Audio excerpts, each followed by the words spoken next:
7 in the morning, and I didn't send my email to you till 9:30. And then you responded right afterwards. So I didn't see your response. And I scrolled back. I'm like, that. And your response is, thank you. So I was like, there must be some clock thing happening. Yeah. Well, I went in and I reset it several times, but it continued to lag, though now it's miraculously fixed. And it's working, so. Just so everyone knows, we are live on Access Humboldt. So. Okay. Excellent. Thank you. So let's see. So everybody's here except Elaine. Is that? She just is joining now.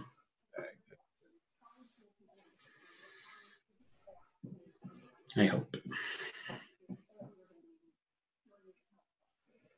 And Nancy's on the phone. She is. Hi, Nancy.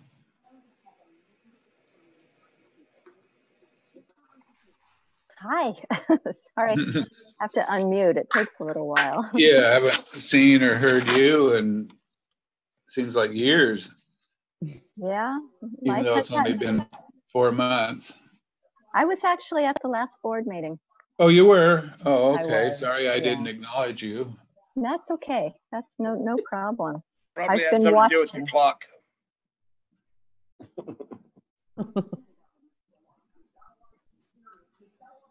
Elaine's trying to join, but she seems to be having a hard time connecting.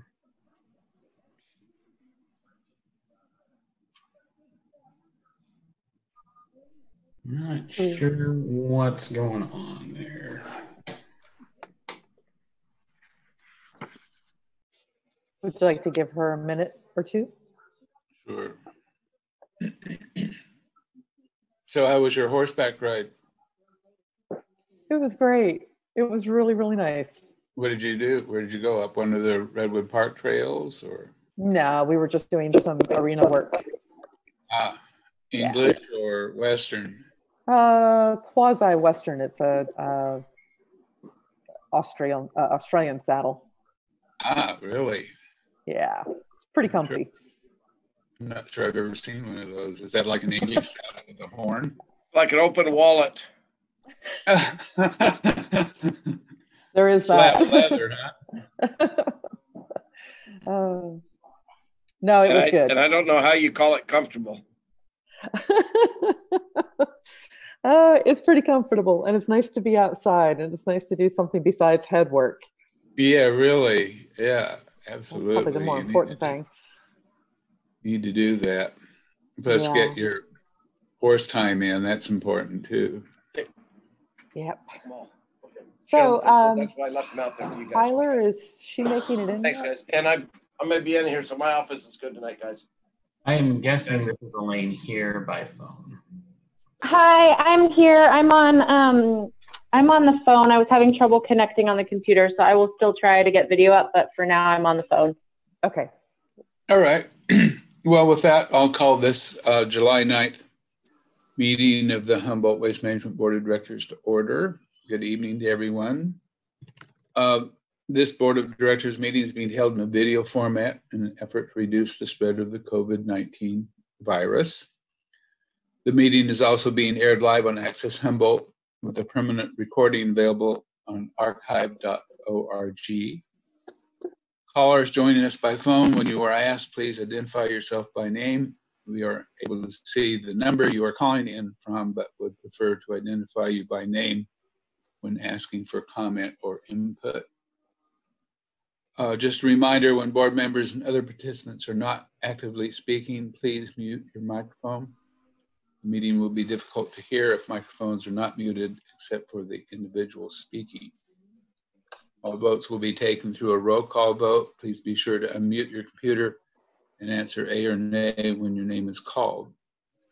Public comment on this evening's agenda was accepted via email and in writing for both specific agenda items and general comments until 3 p.m. today. Comments on specific agenda items will be read by staff during that agenda item. Written and emailed comments for public comment will be read under item 3, public comment. So Tyler, can we have roll call, please? Boom. Yo. Pereira, Here. Sweeney, Present. Castellano, Here. Wilson, Here. Hogan. Here. And Elaine, yeah. Yeah, I'm here. Okay, good. Next item on our agenda is the consent calendar. All matters on the consent calendar are considered to be routine by the board of directors and are enacted in one motion. There's no separate discussion of any of these items. If discussion is required, that item is removed from the consent calendar and considered separately. At the end of the reading of the consent calendar, board members or members of the public can request that an item be removed for separate discussion. So the consent calendar this evening includes approving minutes from June 11th, 2020 board meeting and approve May 2019-2020 financial report. Are there any questions or comments, or would any member of the board wish to remove an item from the consent calendar? It might help if you go by name, Michael. Yeah, go down the roll call. Yes. Yes, okay. Tyler, could you do that? Bone, Yep. Pereira, No need to comment. pull anything. Sweeney, No. Castellano, No need to pull anything. Wilson, No. Hogan. Nope, looks good. And does any member of the public wish to pull an item from the consent calendar?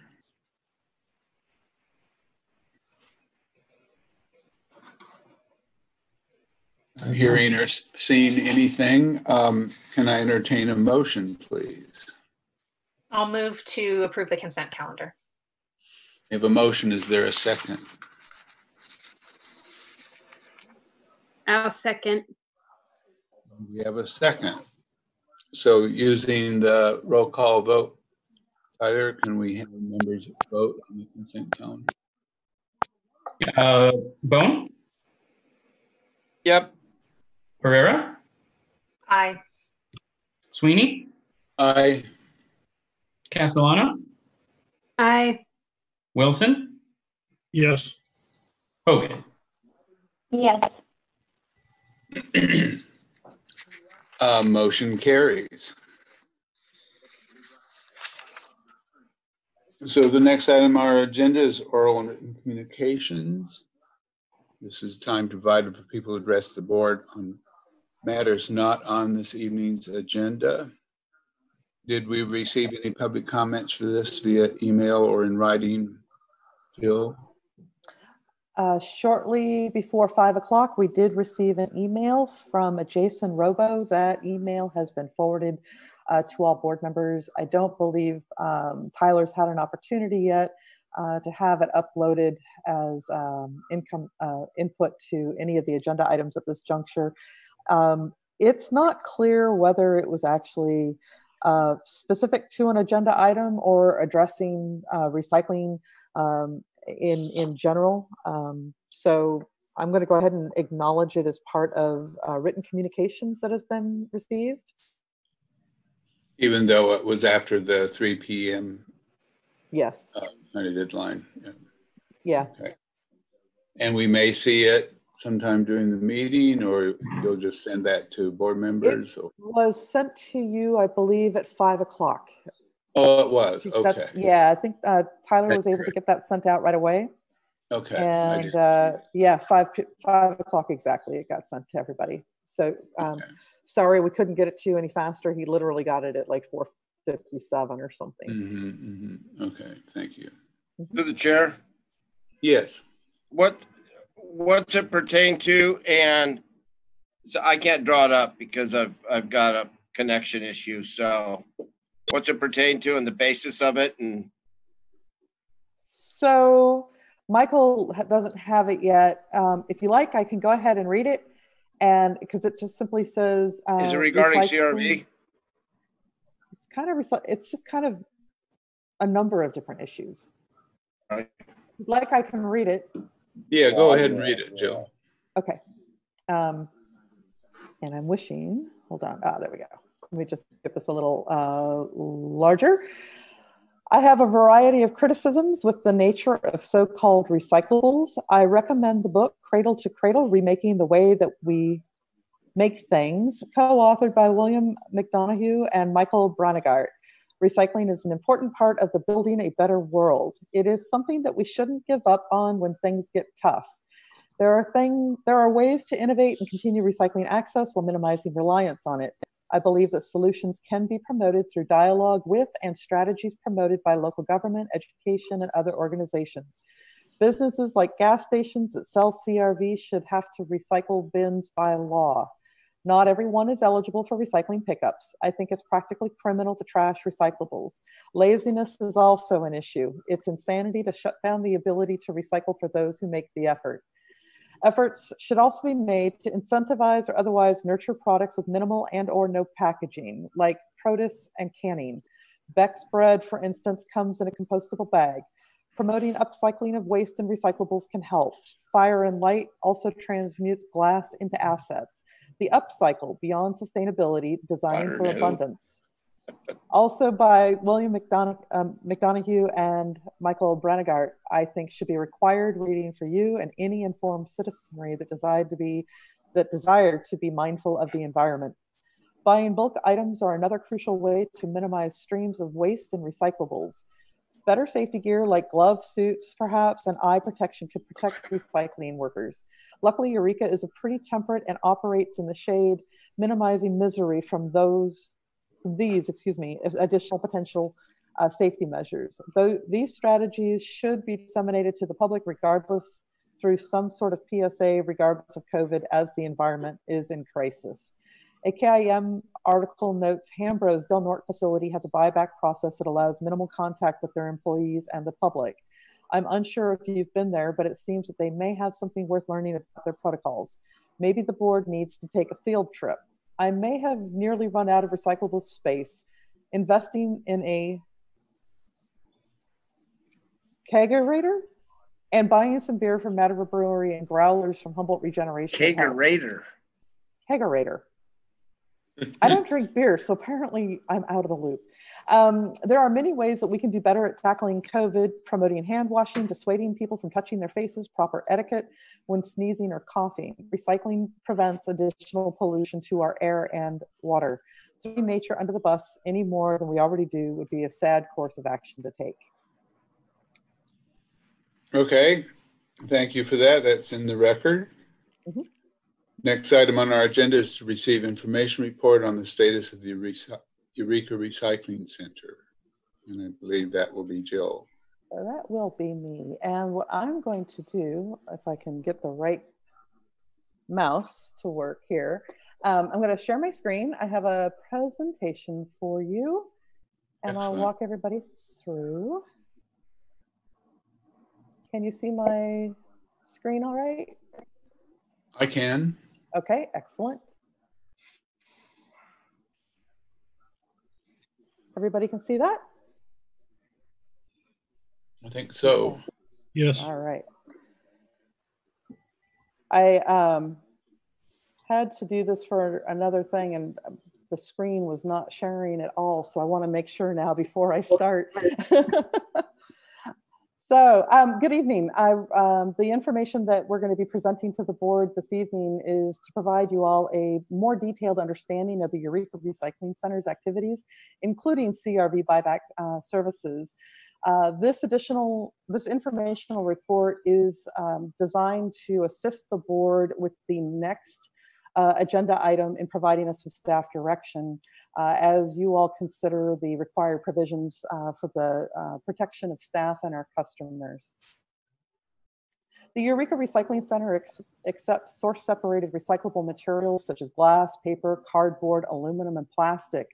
It also accepts electronic waste, scrap metal, televisions, and used appliances, and it is a certified California Redemption Center for used beverage container, and we refer to that as the CRV buyback. The Eureka Recycling Center processes and bales approximately 4,000 tons of material annually. And that is material that is marketed and shipped. And it's comprised of about 3,000 tons of recyclable materials with an additional 1,000 tons of CRV beverage containers. And I'm sorry, my sister's calling me, doesn't that figure? And additionally, we want to note that about 255 tons of e-waste is collected and shipped to a processor. The Eureka Recycling, yeah, it is. The Eureka Recycling Center employs 8 employees full-time Monday through Friday, and we have 5 employees who work on Saturdays and Sundays. The hours on Saturdays and Sundays are slightly reduced in terms of the public, so that way they can perform routine housekeeping activities. Those are the staffing levels that have been necessary to handle receipt of regular ERC materials, which are those source separated recyclables, e-waste, and appliances, as well as the CRV buyback activities, and the performance of cash transactions, appliance dismantling, material bailing, as well as marketing and loading of material for freight and record keeping. Our staff members are cross-trained in multiple areas of operations, including the tip floor and Cummings Road landfill. And this helps to ensure that we have overall operational flexibility and allows staff to be assigned across operations as is necessary for special projects, vacation coverage, and or other types of needs. The California Beverage Container and Litter Reduction Act was passed in 1986 and established a recycling program designed to be self-funded to accomplish 2 primary goals. One was to reduce litter and achieve a recycling rate of about 80% for eligible containers. The state mandated deposit program, which predates the curbside collected recycling programs, served to incentivize consumers to recycle instead of throwing materials into trash. This is accomplished through customers paying a California redemption value deposit when they purchase beverages from a retailer. Consumers may then redeem the container at an in-store redemption center or at a certified recycling center to receive their deposit back. And the CRV deposit and redemption is about 5 cents for containers less than 24 ounces and 10 cents for those containers that are over 24 ounces. The certified center then markets the material to recoup the CRV payout and to cover the costs that have been associated with labor and overhead costs. However, over the last 10 years, this has become more difficult as commodity values have declined, which has contributed to over 1,300 CRV recycling centers throughout the state of California closing their doors over the last 5 years. Today, less than 1,200 CRV redemption centers are able to serve Californians.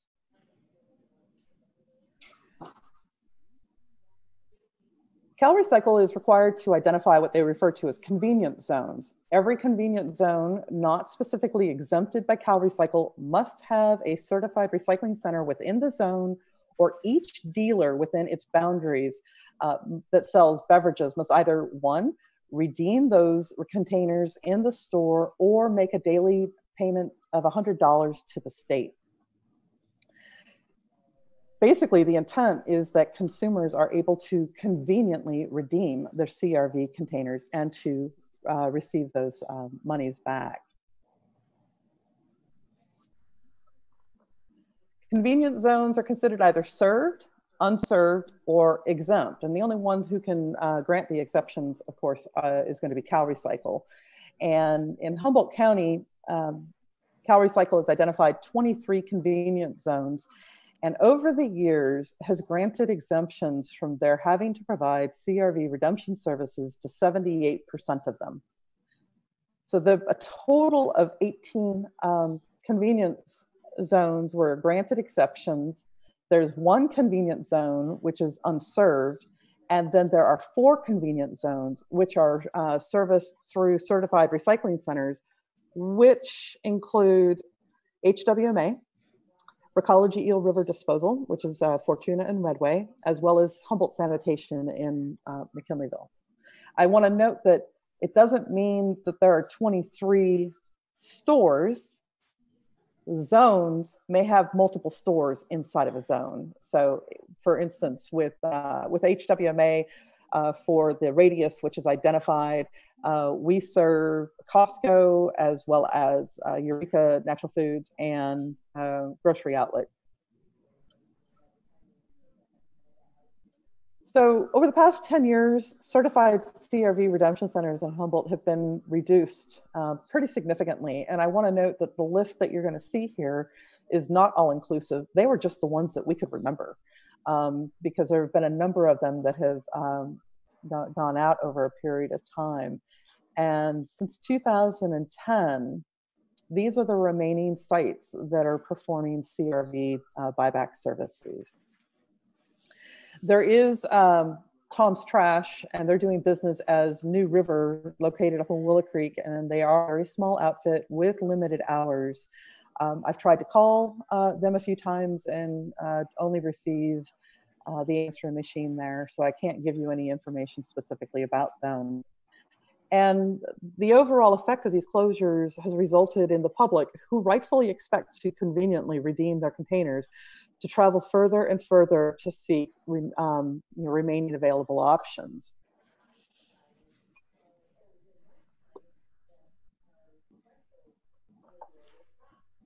The Eureka Recycling Center, we pulled up some information on our CRV trends from 2011 through 12.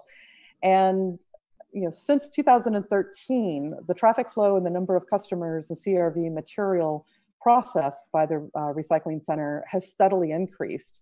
The staff report is presenting average figures that were taken over a longer duration, so you are going to see a difference between the number that's in the staff report versus the numbers that are in the slide. I just tried to create some stronger visuals so you can track it. So I simply used a 6-month average from December of 2011 through June of 2012, just to kind of create that base. And then I did the same thing for the 6-month average, basically from March 15th back to September 15th, so you can see things. So using the same 6-month averages for comparison for the next few slides, overall customer transactions have steadily increased as a result of several privately owned redemption centers closing. So one of the things that we want to note here is that there was 228 average daily transactions in that December to June 2012. When we move forward to the September to March of this year, we were averaging 465 average daily transactions. What I want to note in particular is that the transfer station averages traffic of 346 transactions per day. So when we look at it for sort of a comparable, your average workday has 480 minutes. Our staff in the Eureka Recycling Center and handling CRV transactions specifically, not even the other activities that they do, accepting e-waste and appliances and whatnot like that, they are averaging more than a transaction a minute currently right now. And probably the other component is that has been done with no significant changes in our staffing levels since 2013. In terms of the daily cash, the daily CRV cash payout trends, we see something really similar, which was our average daily payout in December 2011 through June 2012 was $645 a day. By the time we closed the recycling center because of COVID-19, from September until March, our average daily payout is $3,323 per day that is cashed out for the CRV. So about $7 or $8 a transaction? Probably about that. I mean, it runs the gamut. Some people come in with more. Some people are coming in with, you come in with $2 and you come in with $2 each. I'm coming with 40. Yeah, we could have gotten into a lot of weeds on these kinds of presentations, but we really just wanted to kind of give you a sense of the general activity that you see. In terms of the trends so far as weight, and these are in pounds per day, we were averaging about 3,800 pounds per day from that December 2011 through June 2012, and an average of 4,946. The piece that was really interesting here is you'll see that it's just kind of steady, and then it increases and it's dropping down. And when you think about, well, that's not really making sense. You know, if transactions are going up and payouts are going up, why is the poundage going down? The explanation is really simple. We have seen a continued shift from those heavier container, such as glass or aluminum, to increasingly shifting to plastic. So our overall weight is decreasing because of the material composition.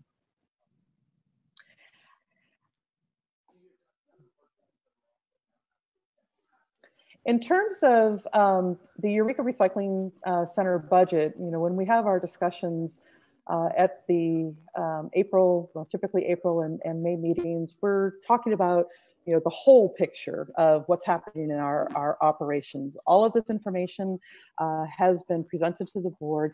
I extrapolated the information for purposes of simplicity so that we can walk you through things. But the upshot is the expenditures that are related to the Eureka Recycling Center, and this is the Eureka Recycling Center inclusive of all activities, including CRV, not just CRV, is a little over $2.5 million is what we spend in the operation of the recycling center. And we rely on revenue, which is generated from commodity sales to recoup the cost to operate the Eureka Recycling Center. And so what that looks like when we look solely at the revenue which is generated by the materials, we're able to support it to the tune of 1.7 million. In 2010, the board directed a portion of the waste management fee to include a line item to support the Eureka Recycling Center. And over time, as commodity values have declined, that support has continued to increase. So again, we projected 1.7 million that's going to be generated through commodity material sales. And what we had to do was to, did I just lose that again? Through the recycling program fee, we're subsidizing it to the tune of $673,556. But you're going to note that that's 2.4 million. So we had a deficit or a loss of $98,000 that we had anticipated, and through the budgetary process, that got folded into our overall operational cost. I do want to note that this particular slide with this 98,000, I inadvertently pulled a number in your staff report. It says that it was 101,000, and I just pulled an older number that hadn't quite gotten finished. So the number that you have is a little higher, but the correct number is presented here on the slide. So as noted, we are currently subsidizing the cost of the Eureka Recycling Center on the solid waste budget to the tune of almost $750,000. Just to refamiliarize board members with our waste management fee, this is the document that, again, everybody receives as part of our conversations in budgetary conversations. And this is where that recycling program line item is. What you might want to note, if you take a look at all of the different costs that are embedded into the waste management fee, which creates our total $155 a ton for self-haul or $129 for our franchise haulers, it is, with the exception of our facility fees for operations, which is transportation, disposal, indirect, and capital expenditures, it is our next largest expenditure for our tip fee. So almost $10 a ton that we pay for our solid waste is going to support the recycling center activities. What? Yeah. Through the chair. Go ahead. What's the total percentage on diversion that we're allowing by taking all those buybacks and things? That's a good question. I don't have it at the top of my my fingertips. I'll ask Eric if he can pull that up at the end. Because I mean, I think the whole, because I think if the diversion rates are getting up at the same time as we're doing that, then we're actually creating what the waste management was actually started 4 years ago. That is correct. And what I'll do is I'll have Eric bring that forward if he's able to tease that out. It's not a linear relationship, I will tell you, because it's a piece of the overall diversion activities which are occurring both at the transfer station as well as what we are doing, as well as what the cities are doing with curbside recycling. It's not a standalone. It's not mutually exclusive. But it's still positive at the end. Right. I mean, what it represents is 1,000 tons annually of the total. So, you know, where we are today is that we've got the metaphorical frog in the boiling water. There's been a gradual increase in non-CRV and CRV activity that has become normalized over time. We are reaching staffing and facility capacity in being able to handle the material. The overall commodity market is at the lowest that it has been in 15 years. And that is resulting in an increased reliance on solid waste fees to support overall recycling services. And those factors alone have posed a significant challenge. And certainly the industry has been hopeful that recovery was somewhere on the horizon. And statewide, over 1,200 certified CRV redemption sites have closed over the last 3 years.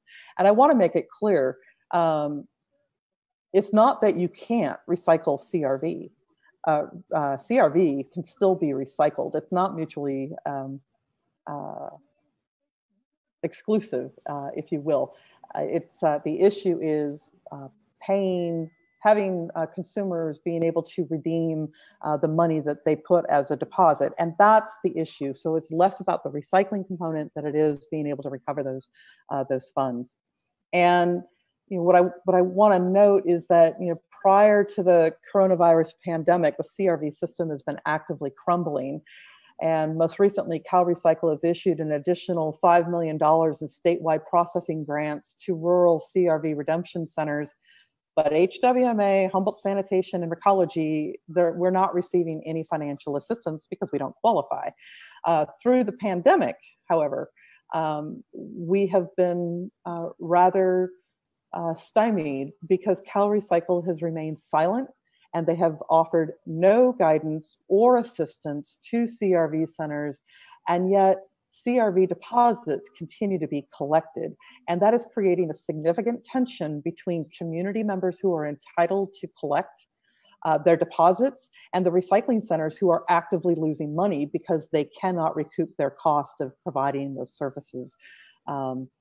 And so then you add to this now the need for additional provisions and equipment to protect employees from potential COVID-19 exposure, as well as emerging COVID outbreaks in recycling centers. And essentially the system is in free fall.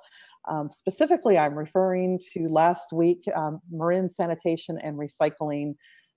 They have had 42 of their recycling center employees test positive for coronavirus, so they've had to shut down some of their operations. Similar things have happened in the city of Burbank. They have a recycling center which is operated by the city, and they had an outbreak, so they are now closed. Lompoc, and then there have been a number of facilities that have remained open through the pandemic, and it seems to be recycling centers that are handling material manually that seems to be the vulnerable point. And part of the reason that we restricted those activities is A, it's non-essential, and B, we process 170 tons of solid waste every day, and we need to ensure that we have the capability and the capacity from a staffing perspective to handle all of the waste that is coming in from throughout Humboldt County, getting it into trucks and getting it to landfill. So, you know, our decisions were a result of having to prioritize our operations. So HWMA has long had a goal of being a one-stop shop for solid waste, green waste, recycling, household hazardous waste, special diversion programs like carpet and mattresses, and CRV buyback activities. And the pandemic exposed an unrecognized and a core vulnerability in that business model, as it has with so many other industries and businesses. Everybody is now having to adapt. Following the local and state and federal declarations and the shelter in place that was related to the pandemic, Eureka Recycling Center staff were reassigned to the tip floor and the Cummings Road landfill so that we could ensure resiliency and continuity of operations and of our essential operations, and to minimize employees from potential viral exposure. Employees were assigned into specific work areas such as the transfer station, landfill, scale house, and administration, and further, you know, segregated into designated groups with minimal or no staffing overlap.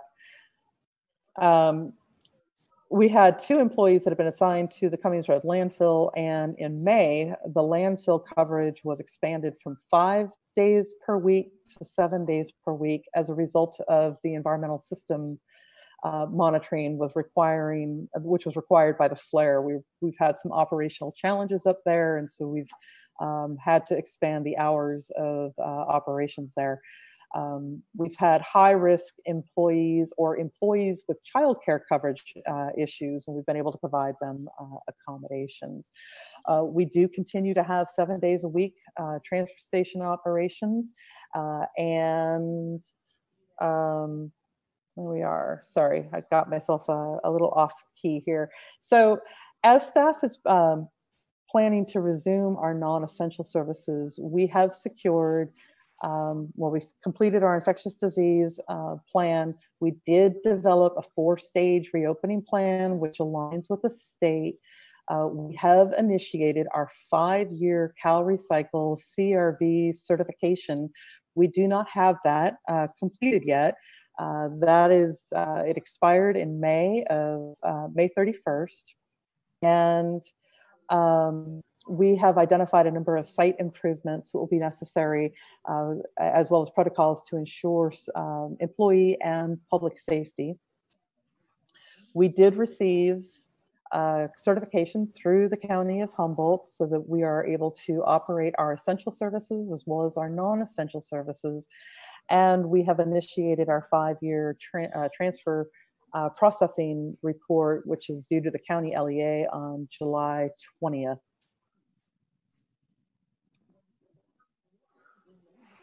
And we've also done the evaluation of our level of service and staffing needs, which will be the next item that you will be hearing from.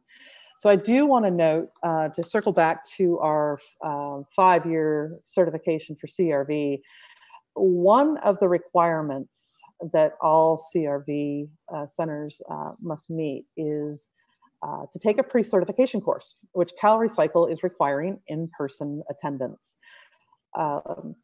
Board members did receive a copy of the letter that we sent to CalRecycle, and one of the questions to CalRecycle was whether they are considering holding virtual trainings. And the response that I had to follow up with was, well, we got your letter, we forwarded it up to upper management, but no, we are not doing virtual trainings. Everybody has to come to Sacramento. And so last week, on this week, we had 2 people that were enrolled to attend the training on July 7th. But last week, Governor Newsom rolled back reopening plans for counties, including Sacramento. And CalRecycle is still requiring in-person attendance to attend an 8-hour training in a conference room. And the 2 employees did not feel safe attending an out-of-county training from attendees from throughout the state, and canceled their attendance. And I want to note that this came right on the heels of a school district in the Bay Area. I'm suddenly not remembering if it was Santa Clara or San Mateo, but they had 42 principals all come in to attend a conference training. And all 42 individuals have now been exposed to COVID because they were in a training for 8 hours in close proximity to each other in the midst of this pandemic. So we have been really challenged with Cal Recycle because, in part, they just haven't been able to pivot to meet some of the challenges that the world is facing. Again, I do want to note that to reopen the Eureka Recycling Center and to meet social distancing and sanitary protocols, we are making those site design modifications. Those are ongoing now, and that will help us to ensure social distancing, the container disinfection, as well as minimal material handling protocols, which we have been developing. So this bullet kind of addresses a point that was brought up in Mr. Robo's email and asking about the Hambro site up in Del Norte County. The answer is pretty straightforward. A lot of small volume CRV centers have been able to remain open.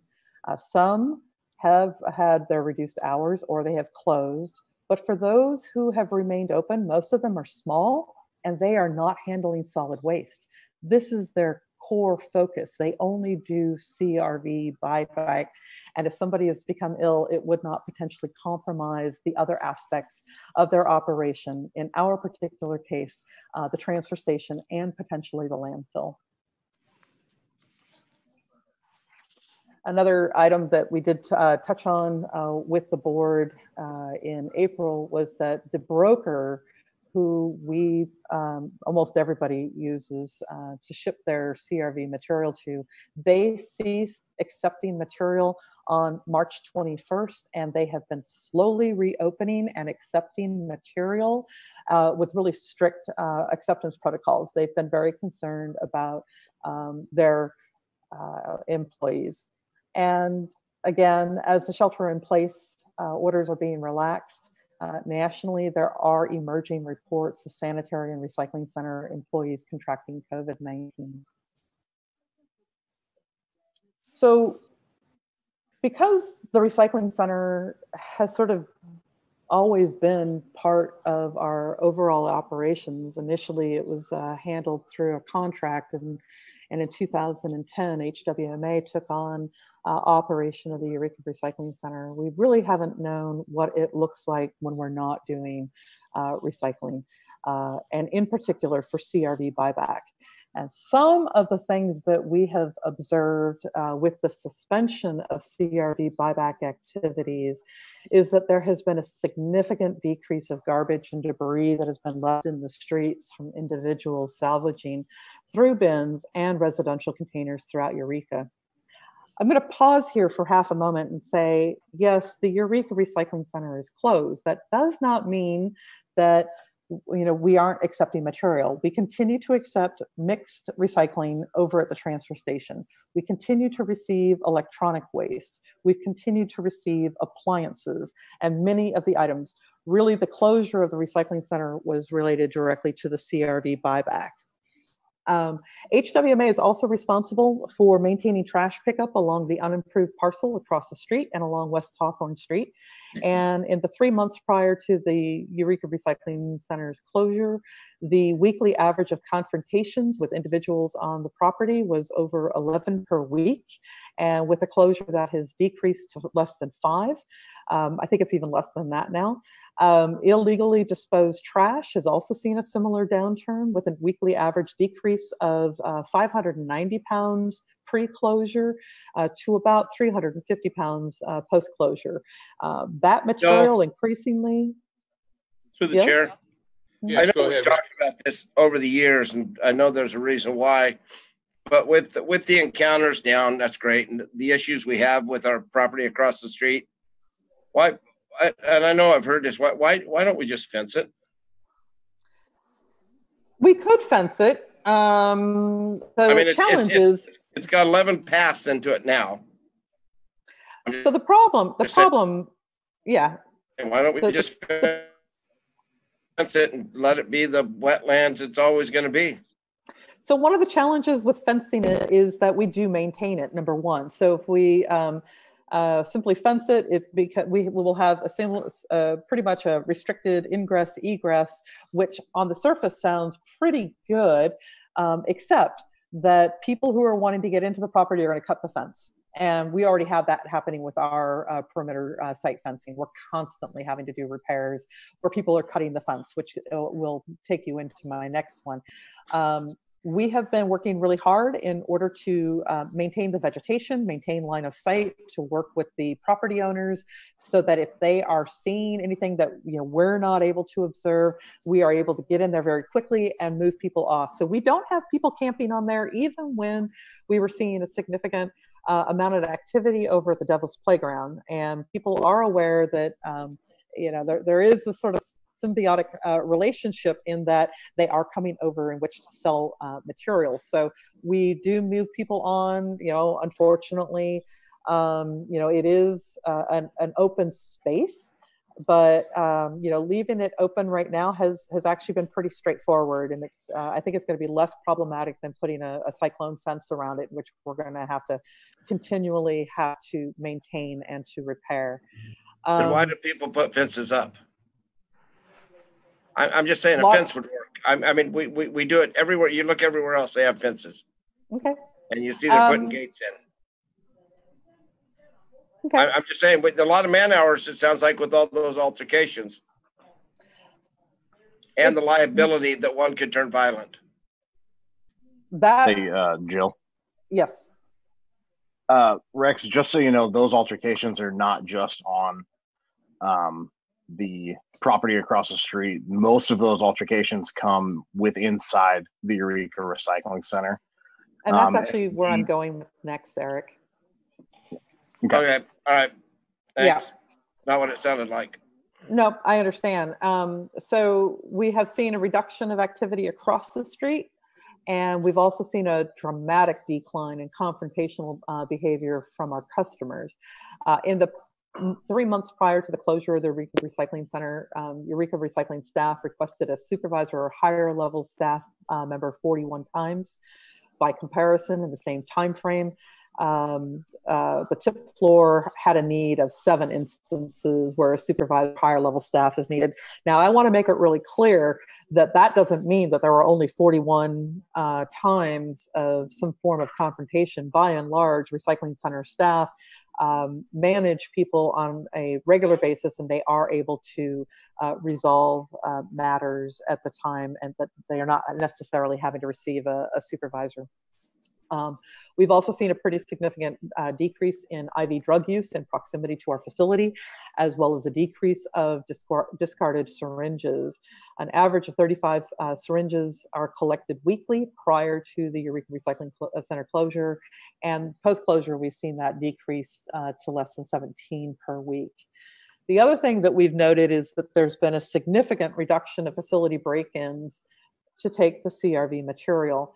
So because of the value of that material, the volume that is accepted, and the fact that it's stored on site, the Eureka Recycling Center has been a frequent after-hours burglary target where individuals are stealing those CRV containers and then they bring them back in to redeem for cash during operating hours. With the suspension of the CRV centers, all CRV centers, so that's inclusive of Fortuna and McKinleyville, there's no place to sell it, and we have seen a significant decline in site alarms, break-ins, theft, and the need to have the police to respond to our sites.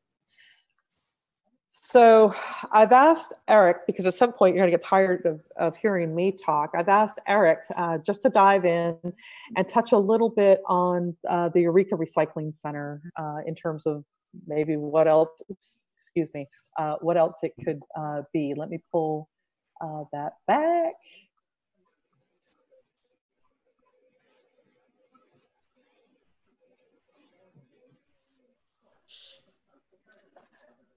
Eric, why don't you go ahead and start chatting?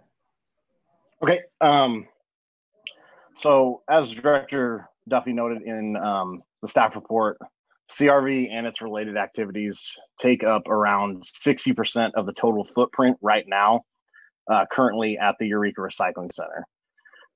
So freeing that space up would allow us to do a lot of things inside there. It would allow us to shift the acceptance of certain materials from the tip floor that we currently accept at the tip floor over to being accepted at the recycling center. With this comes the hopes that shifting that traffic away from the transfer station scales would ease a little bit of the burden that we're starting to see just with the overall traffic congestion at the transfer station. So a couple items that we thought may be a good fit over there would be tires. So now we no longer charge the weight for tires. They no longer need a scale to charge for those items. So customers could bring them into the recycling center. We would have staff stack them, and then they would just be charged on a per tire basis. Mattresses is another good example. They don't need to be weighed with any type of scale. So again, we could ferry all of those customers over away from the transfer station to the recycling center. A couple of other possible future planning when we're doing master planning or just general facility planning. Green waste currently has been a bugaboo for us in operations. There's a possibility that could be moved inside. That would cover us for not only stormwater purposes, but just in general, that area of the transfer station gets very congested as well. The other thing is future diversion programs that have not been developed. So when the Hawthorne Street transfer station was built, it was really built just to take in trash and load trash. In the 10 years that I've been here, we've garnered an enormous amount of different diversion programs that we quite frankly just no longer have the space for. So that would hopefully give us the opportunity to not only revisit other diversion opportunities that we either reduced or triaged in the past, such as construction demolition debris, gypsum board. We used to collect different types of non-ferrous metals outside of the waste stream.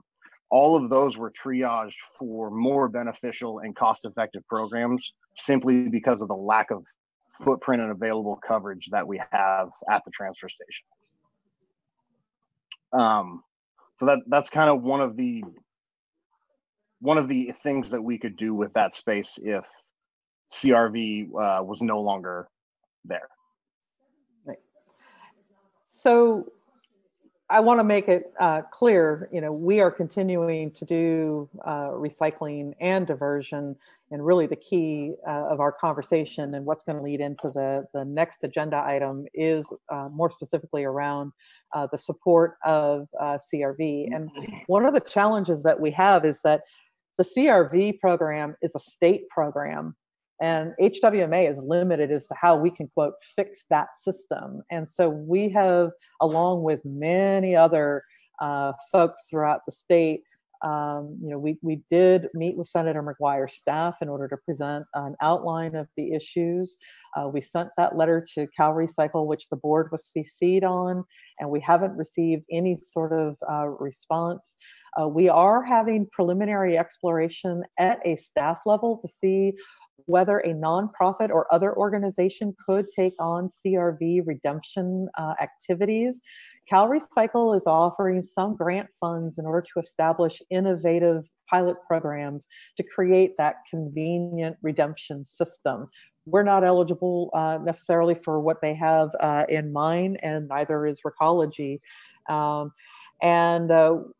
looking at putting another letter after we have a conversation with the board, to Cal Recycle regarding their lack of enforcement regarding convenience zones and their continued propensity to offer exemptions to retailers who are obligated to perform the state of the buyback activities by state law.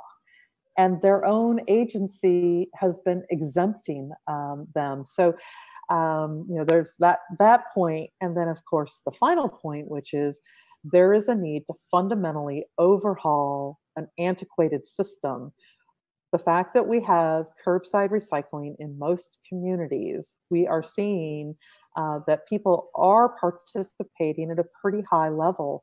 And through the CRV, we've kind of created a two-tiered system where one material is worth perceived money, but what people don't necessarily see is the cost for them to get their nickel and then get their nickel back. There's a significant cost that's been associated with the redemption program. And right now, we, as well as most entities, are subsidizing it through continued loss and just the inability to recoup the money because of the commodity value that we have.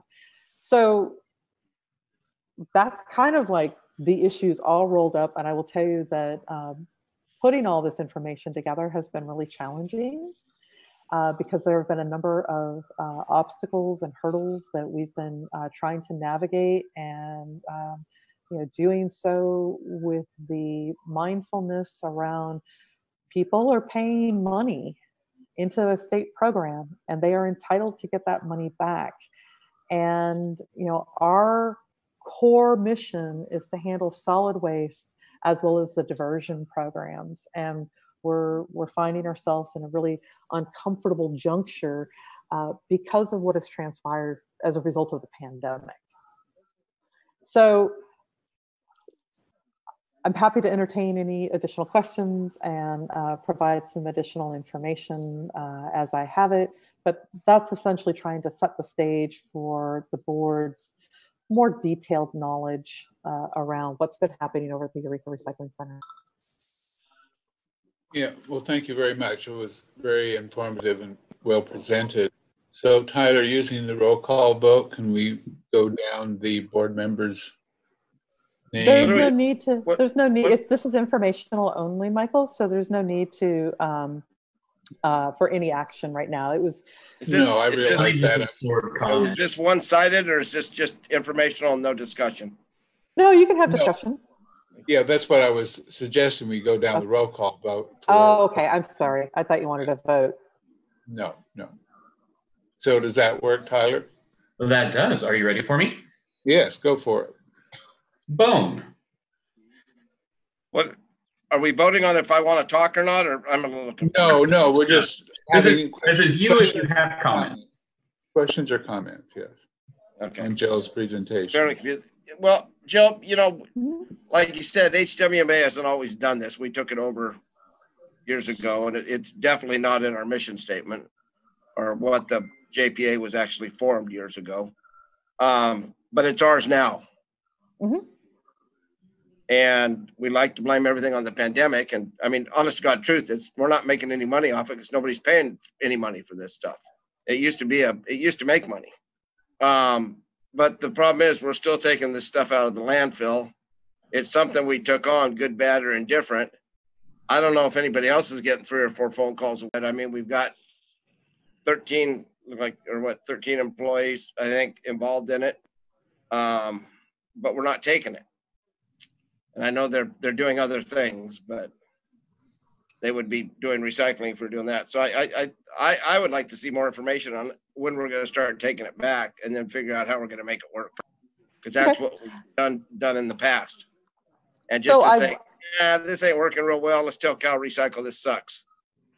Cal Recycle knows it sucks. So what I will say is that it's not because of the pandemic. The pandemic was just kind of the final straw. It's the I know, but we mentioned it 11 times. So well, it's because that's what resulted in closing the center.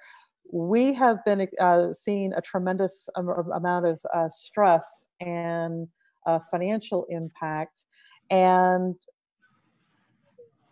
it's just been so gradual. All the breakouts in recycling centers were actually in MRFs or PIC lines, weren't they? Not all of them, but some of them, yes. All right. I mean, the big ones were all on PIC lines. There was at least one of them that I'm aware of that was not. Okay. There have been a number of them. It's run the gamut. And honestly, you can't say that it was material to person or person to person. They just don't have enough information other than somebody. No, I'm not saying sick, that, but so, I'm just saying yeah. it's the nature of the PIC line rather than. Yep. Okay. Yep. Thank you. Yeah, thank you, Rex. Pereira. I think more of my comments will be related to the next agenda item in terms of talking about staffing.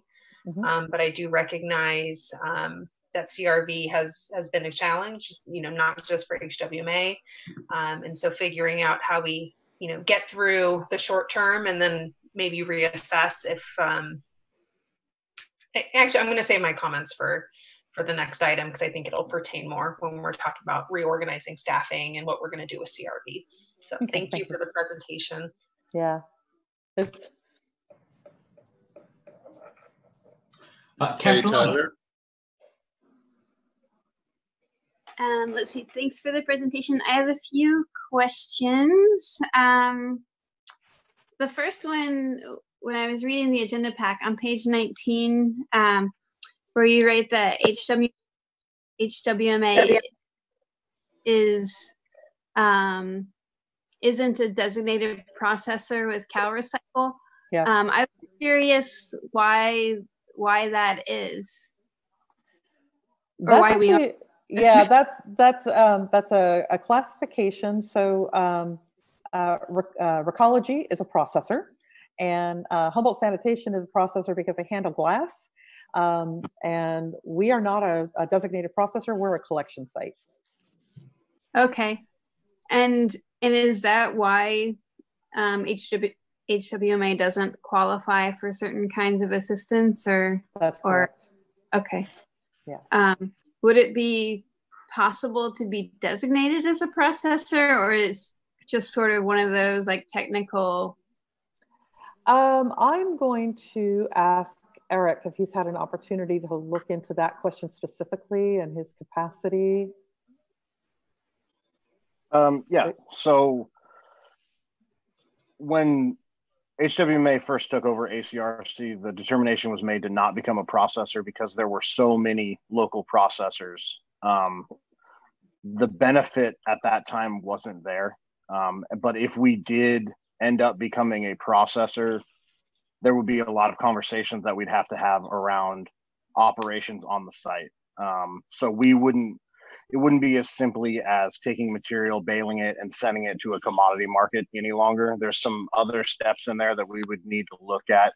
A lot more administration tasks would come in as well regarding that. So to answer your first question, the reason that HWMA originally did not become a processor and only a collection center was because of the two larger local collection or processors that Jill mentioned.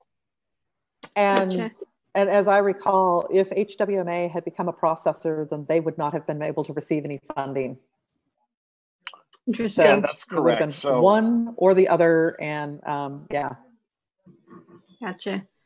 And then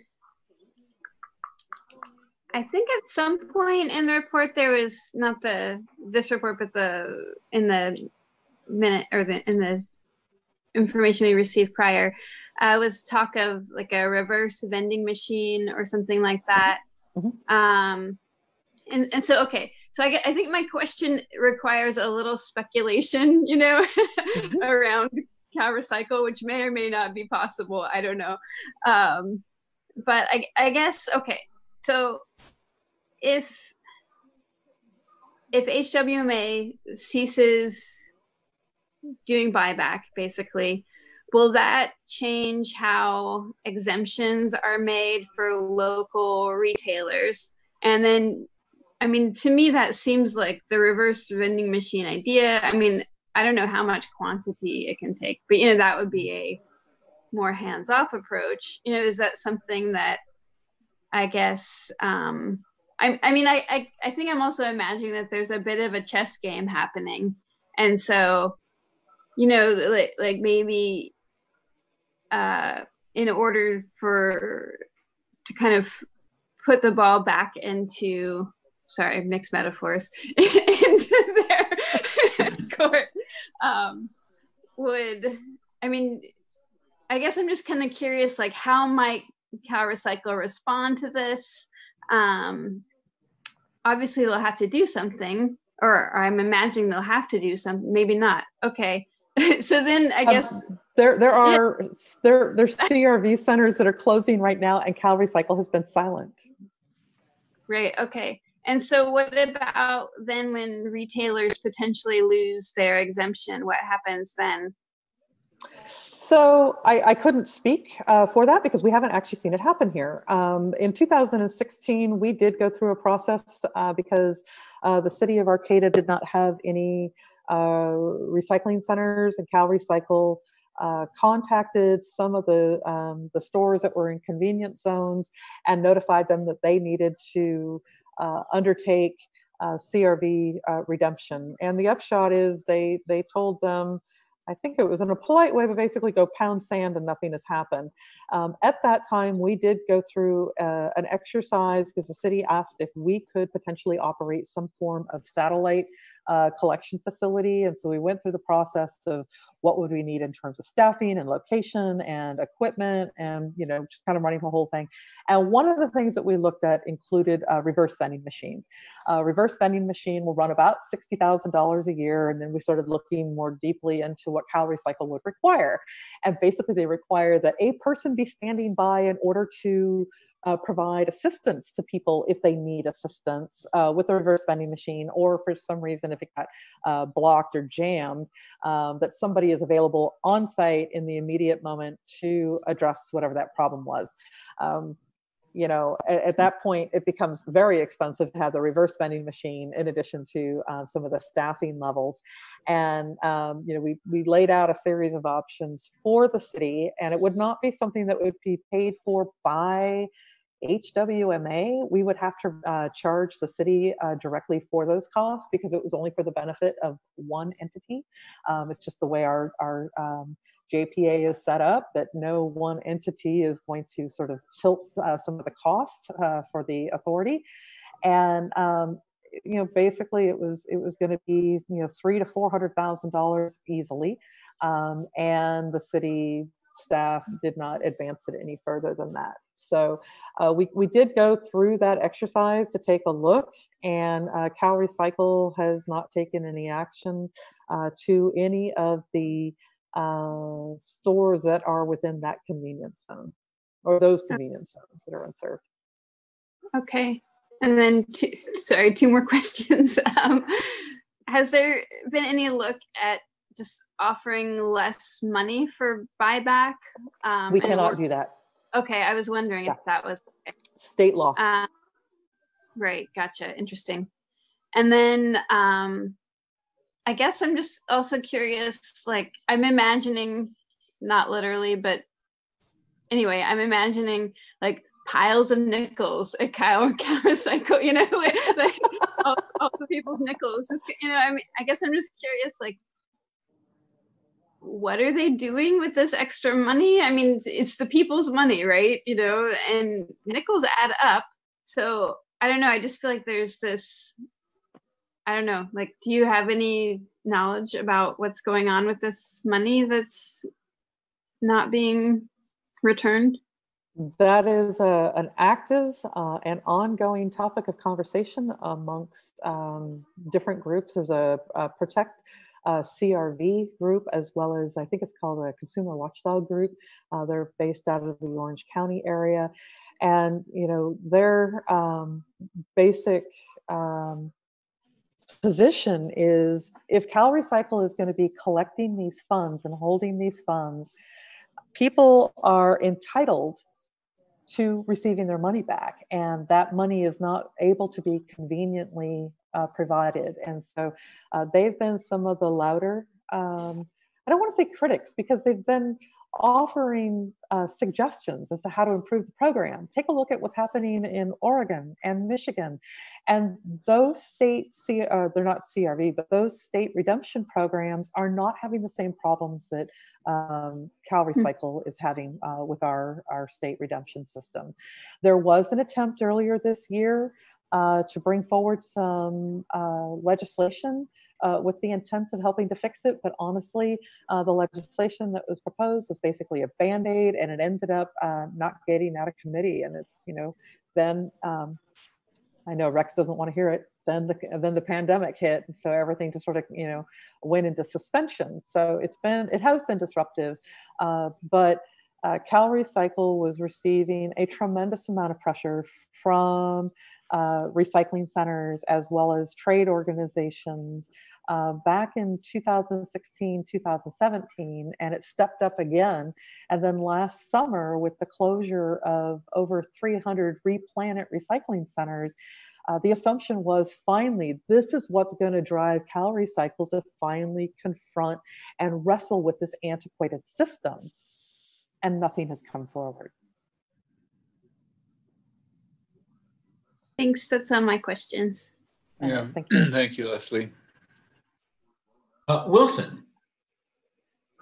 Yeah, I got a lot of things I could say, but I echo some of what Rex has said. This on my own side, when I came into this story, I was on HWMA years ago, and then went off, and then I came back on. But at that time, there was a big shakeup with the Arcata Recycling Center, and Recycle was becoming worth a fortune, and everybody was fighting over it. They were offering surplus fees to get our recycling done in Riadell. It was just a great big deal. And then as the thing scaled down, it's not so much the pandemic, but it was just simply the nature of how this recycling was, because China wasn't burning this stuff like they had been. They weren't taking it, and before it was an easy fix. Just like many things that we've had in our world with blood. Blood was an easy fix until we had AIDS, and then you had to start getting creative in how you dealt with blood transfusions. And seemingly more and more that I listen to this, I hear that Cal Recycle is, in my view, is a typical thing that the state of California does. They take and they use their ways to shove it back on the cities, and so whoever's left, somebody has to deal with garbage. Garbage is one of the 4 pillars that make a community work. And so if you don't deal with garbage, then you can't deal. And with the one thing that the pandemic has brought about is the dangers of people being affected by a really contaminated item, even if it wasn't pandemic, is a contaminated stuff. So I'm going to say, because we own it. I'd like to hear more. I'd like to hear more on it. And it's my hope would be that the entrepreneurial mindset of America would go out there and figure out a way to get into this, and somebody can make $1 trying to get this CRV back. The other thing that I would suggest, that we would suggest in a letter, if its letters do any good, is that if the Cal Recycle can't deal with the money, then they just need to suspend charging people for it for a period of time. If they're not, to sit on the money they got until they can deal with it, then they start charging. The only other question, I guess, one is some of the stuff that the effects of, I guess, as a question, is how come the IV use syringes use disposal problem went down because we're not having the waste? Is that an easy answer? Yeah, there is unfortunately an easy answer. If when you come into our street on a regular basis, you become familiar with certain vehicles that are parked in proximity. And so as people are coming out of our facility, there are certain individuals who will park, and there's usually a back window that has been knocked out with a little modified slider, and they sell drugs through the windows. Street fair. Yep. And so we do notify EPD. They are aware of the individuals, but unfortunately, it's that simple. I mean, we do have to call, for emergency services, But I want to make it really clear, that's going to be a segment of our customers. That's not all of our customers. You know, not everybody who's coming in is homeless. There are a lot of people who they have purchased their items, they simply want to redeem and get their 5 cents back, and it runs the gamut with over 400 plus customers coming in a day. It's kind of like the great equalizer. You can come in your BMW, or you can come walking in with your cart behind you. Everybody is coming in order to redeem the money that they are rightfully owed. So I don't want to make it around, we have people who are just coming in, we're giving them money, and then they go out and purchase drugs. That's part of it, but it's not all of it. Just two more quick comments. One is that I can hear from the gist of the conversation, and I don't know if that's in the next item as well, about getting out of this RV and grabbing the space to do other things. And there's that doesn't seem congruent to me. The other thing, I just want to give a shout out to the employees that were smart enough to tell the state in Sacramento that I'm not coming to your meeting because you said I got to come to your meeting, and they didn't contract the virus as a result. And so go give them a attaboy, because they earned one. That's all I had to say. Well, Eric is one of our two. So Eric, I see you smiling. Good job, Eric. Yeah.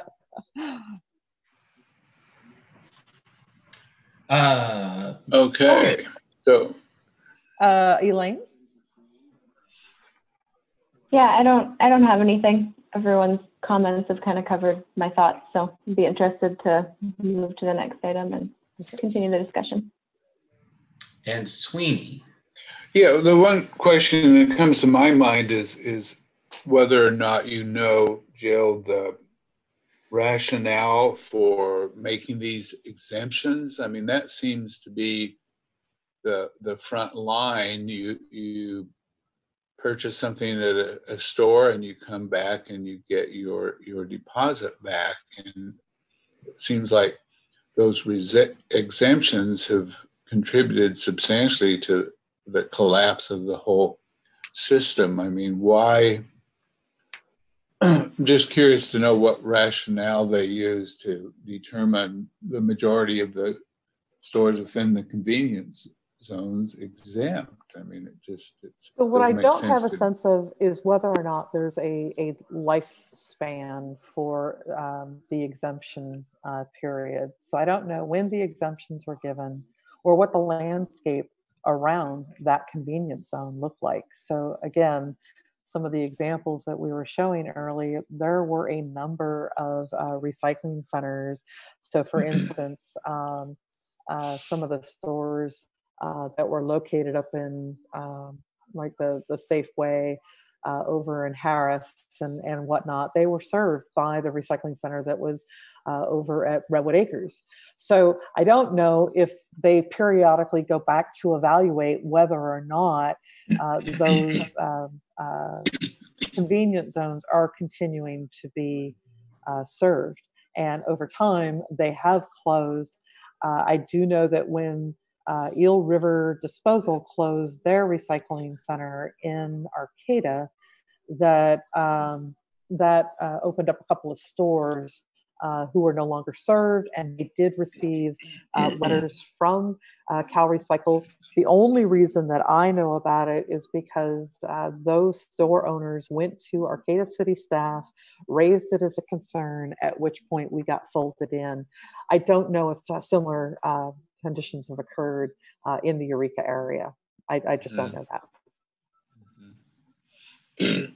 And I'm also wondering, I understand you've met with Senator McGuire and other state elected officials about this, and the last word I heard from you is they said, we'll get back to you. Well, we spoke with their staff. We didn't get a chance to speak to Senator McGuire. We spoke with the staff, and in all honesty, I think that there are just a number of really pressing issues. I'm certainly not taking it personal in any way, shape, or form that we haven't heard from them, but we have been folding them into the loop as we are circulating information or letters or anything else, making sure that they've got those. Yeah. So what about the governor? Have we written any letters to the governor? Not that he has a lot of spare time to read. We have not heard anything from the governor's office either. Well, he extended the closure, right? Of the CRV. He did, yeah, he did extend the closures. So CRV centers. So Yeah, Michael, I don't know what's happening with your audio feed, but it's, at least for me, is everybody else having difficulty with his feed? Your feed has gotten really warbly, so we're not hearing you. It's got weird. It's not? He's talking. He's talking in cursive. You may want to try reconnecting real quick. Oh, all right. Well, Jill's has been doing it. I can't hear Jill sometime either. So. That's what happens when we live out in the boondocks. Sometimes. I'll see if I can do anything on my side. So, Michael, I would encourage if board members have completed their comments or questions to open it up to the public. Yes. Okay. Any comments from the public on this issue?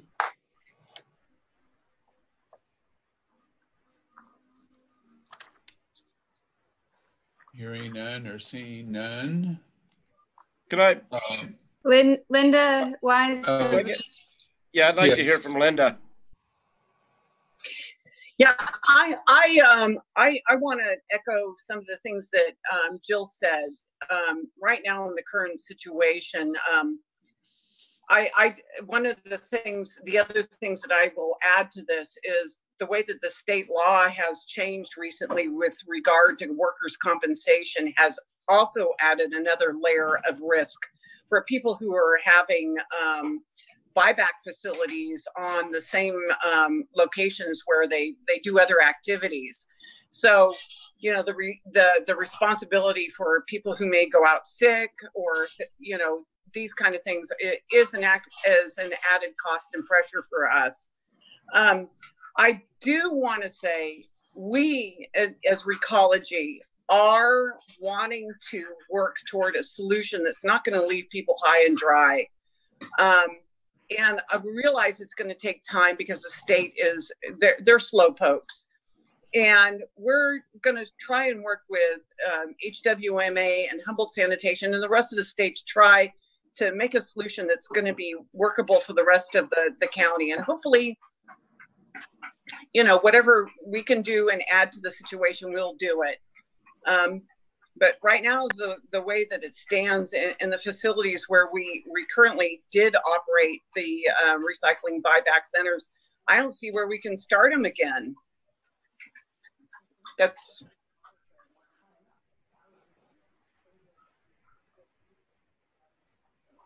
I'm sorry, my husband fed the dogs at the same time and I got a little distracted. Okay. So any final comments or questions from the board?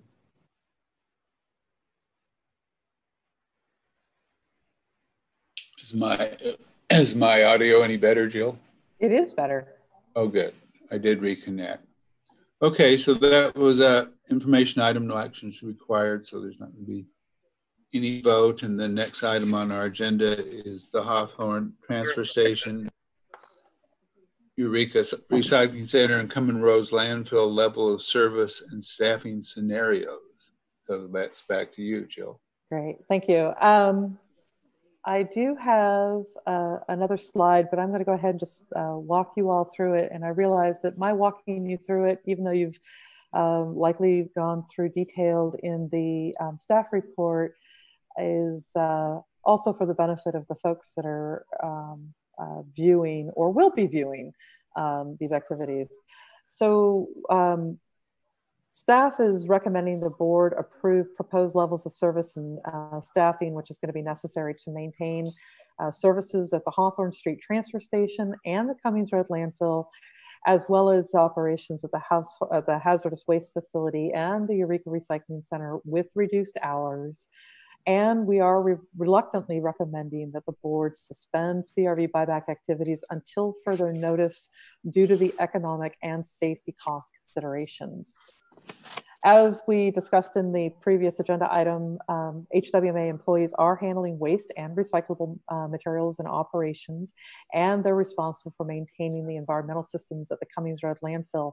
And they are playing a critical and essential role in ensuring the protection of public and environmental health and protecting our workforce during this public health emergency while ensuring that trash is properly handled is crucial.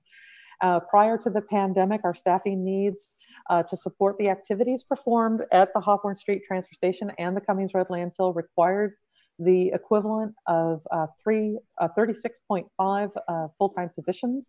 And that enabled us to have a 7-day-a-week coverage at the transfer station and the Eureka Recycling Center, as well as 6-day-a-week coverage at the hazardous waste facility, serving both residential and small quantity generators, and 5 days per week coverage at the business office and the Cummings Road landfill.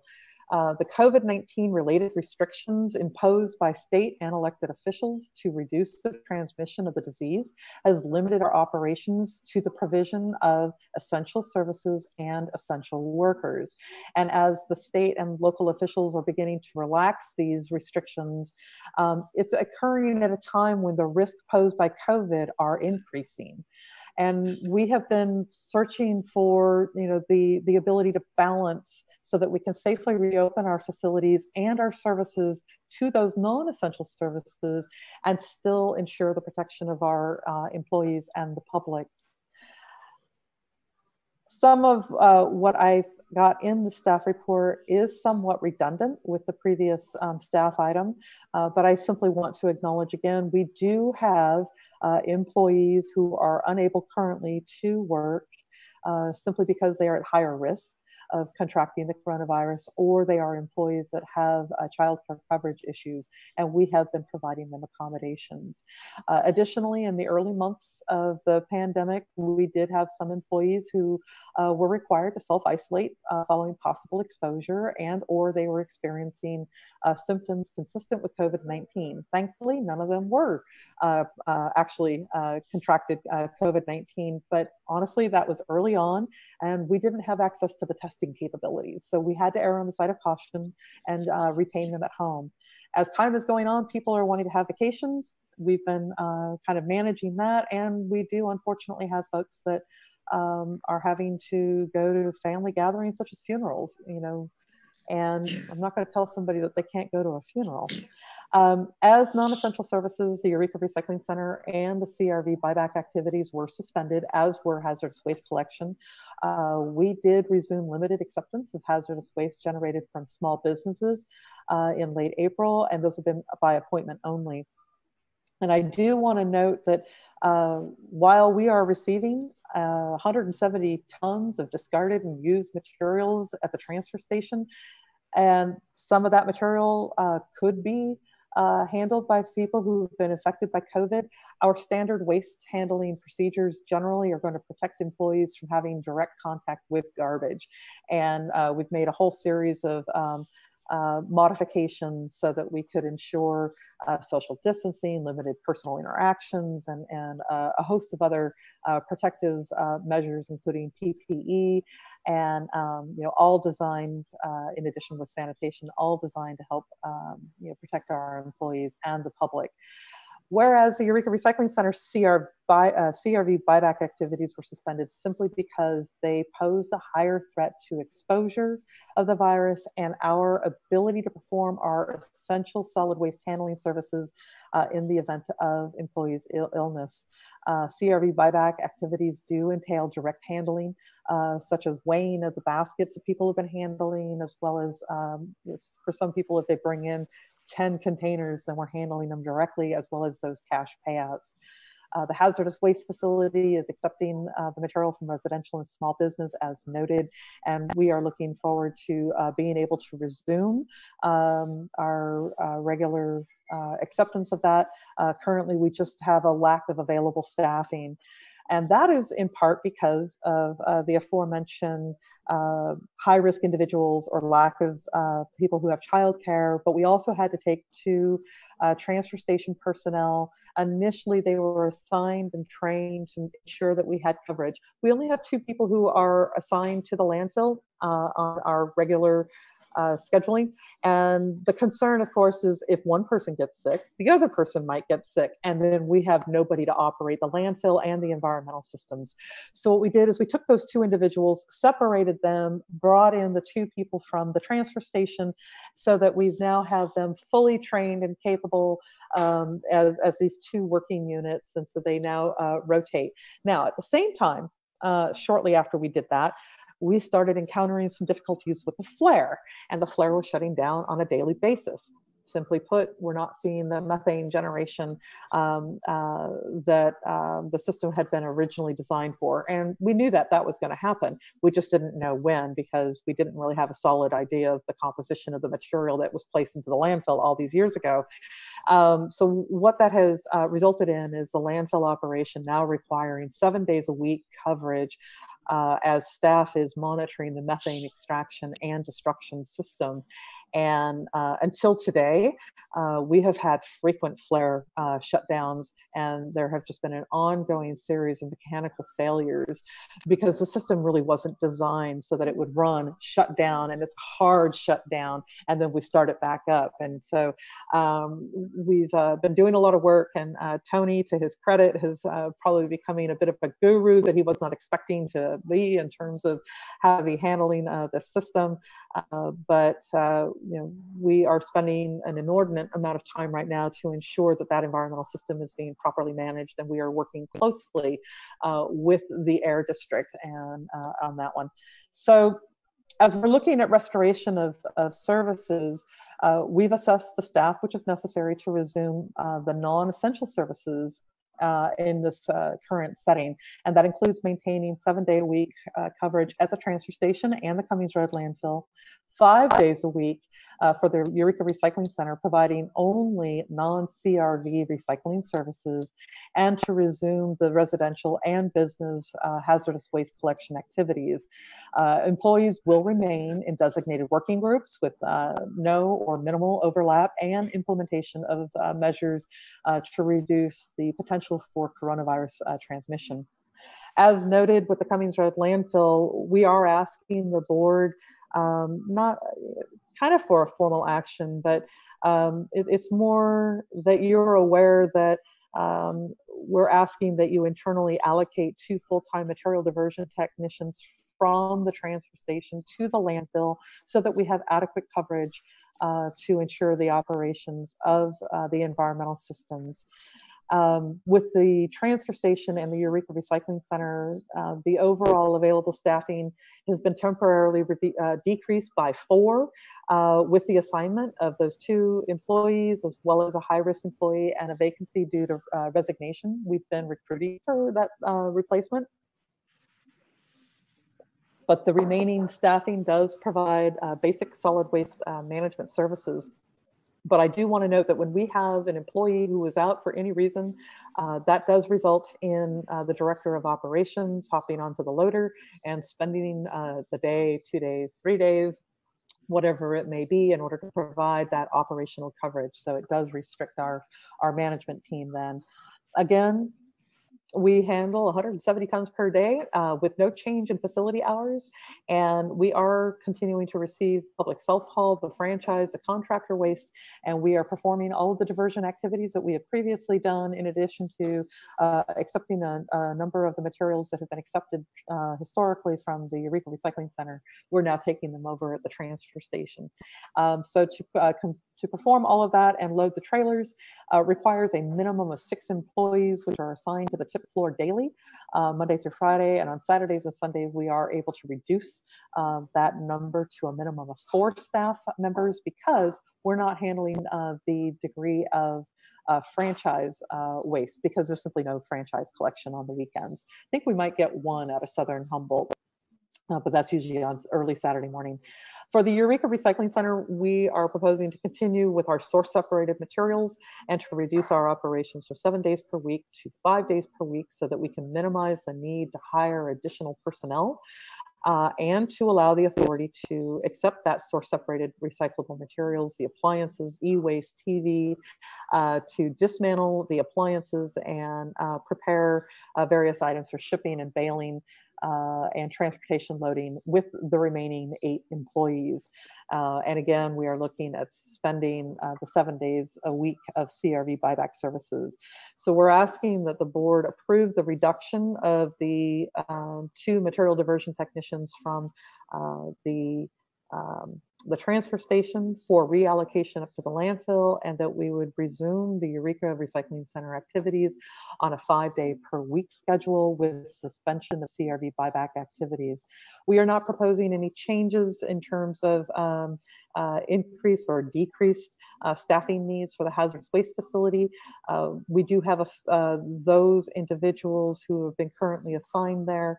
One person has been temporarily assigned to backfill a vacant position on the tip floor, and another one has been assigned to a position in the scale house. And then we've had our one of our employees use about 25% of her time in order to provide coverage for satellite collection services and processing of the business waste. A 5-day-a-week operation with no change in facility hours will enable us to provide full service to residences and businesses with no changes in personnel. Same thing with the scale house. Our overall staffing requirement is 5.5 FTE in order to provide the level of customer service related to the weight, data collection, and process the charges associated with solid waste and Eureka Recycling Center, and to accommodate the employees with childcare needs and or who have been out on leave due to family emergencies. We did bring in a temporary extra help individual to help provide for some coverage there. We are not proposing to make any changes to our scale house. With our main business office, we do have some space constraints in terms of the ability to meet social distancing recommendations in the main business office. We have 4 people who are assigned, well, we technically have 5 people who have been assigned to work in there. And so we have been trying to stagger the coverage over the course of the week so that we typically have 2, no more than 3 people working in close proximity in an enclosed environment with each other. Same thing with the HWMA managers. We are all rotating 7 days a week on-site coverage. We conduct regular conference calls and telework to ensure minimal interactions with each other, because we want to make sure that all of our vendors get paid. We want to make sure that the employees get paid, and somebody's got to be able to process the invoices and the checks. So we've been not interacting with each other so as to ensure that there is a decision tree that has remained intact. And we recognize that nothing has happened right now. We've been kind of sailing along the last 4 months. It doesn't mean that something's not going to happen, and so we've tried to structure all of our operations so that we are buffered and we are able to minimize any sort of an impact, and hopefully nobody gets sick. If the board opts not to decrease CRV buyback services, then the board is going to need to identify and provide us some direction as to the number of additional employees that you're willing to have brought in, and whether or not those employees should be full-time or part-time with corresponding benefits that are offered. At this juncture, our recommendation will have a slight reduction of services, but there would be no increase to the budget. If you flow down the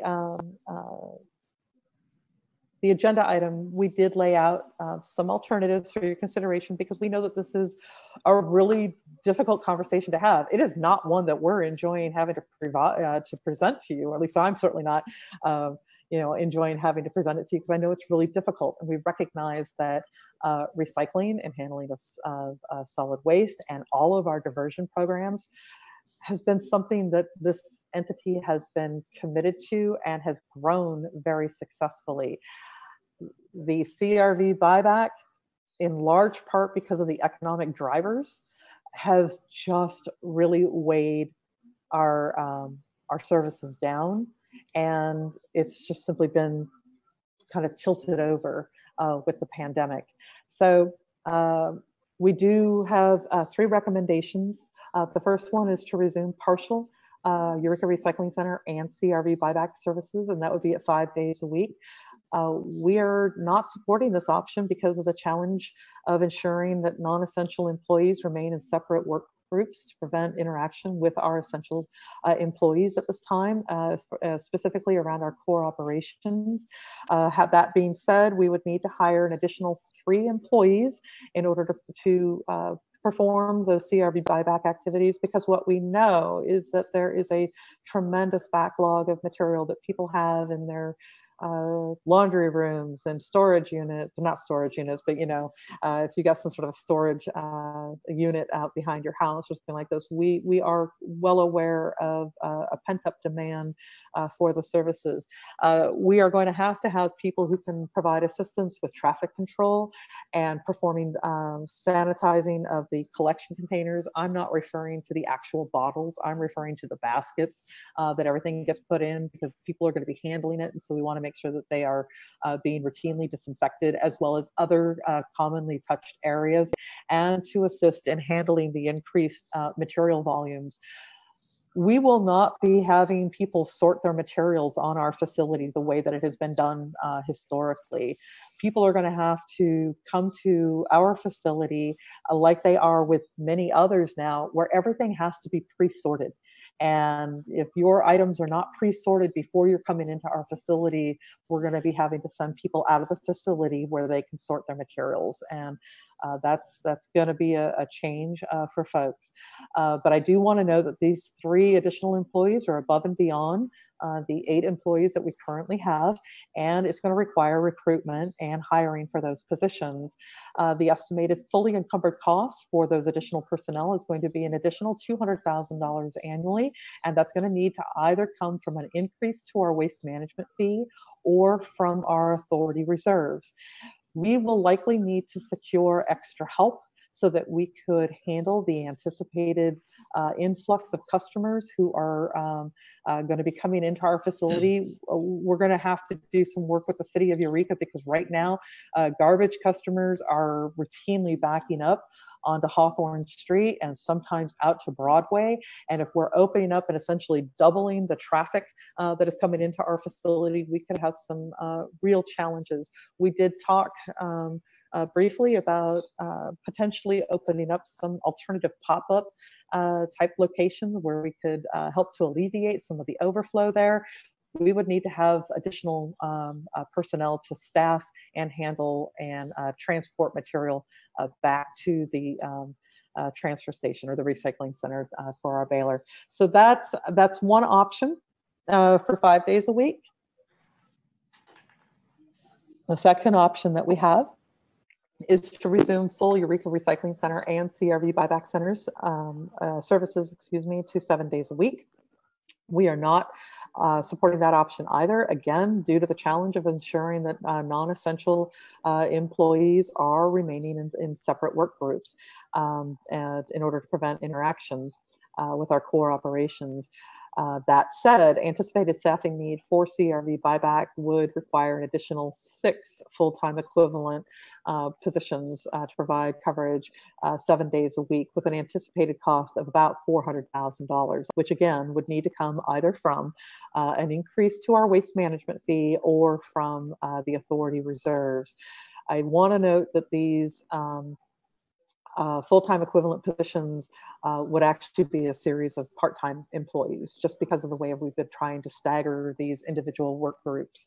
And the same consideration as far as temporary extra help would be necessary to help handle the influence of customers' on-site outreach, traffic control, and to assist with material handling for an undetermined period of time. The third alternative that we have for the board is continued closure of the Eureka Recycling Center until the COVID threat has passed. we're not recommending that either, because there is a significant demand for recycling services related to source separated recyclable materials, appliances, e-waste, flat screens, and the need to process collected materials from the tip floor. And, mattresses alone, we are receiving better than 990 tons annually of mattresses that are coming on. So, when we talk about the 1,000 tons of CRV, in the grand scheme of things, it's pretty equivalent to some of our more specialized, items that we have. And CRV materials can still be recycled. The issue is the payout again. So I don't know that I need to. Oh, actually, there is. So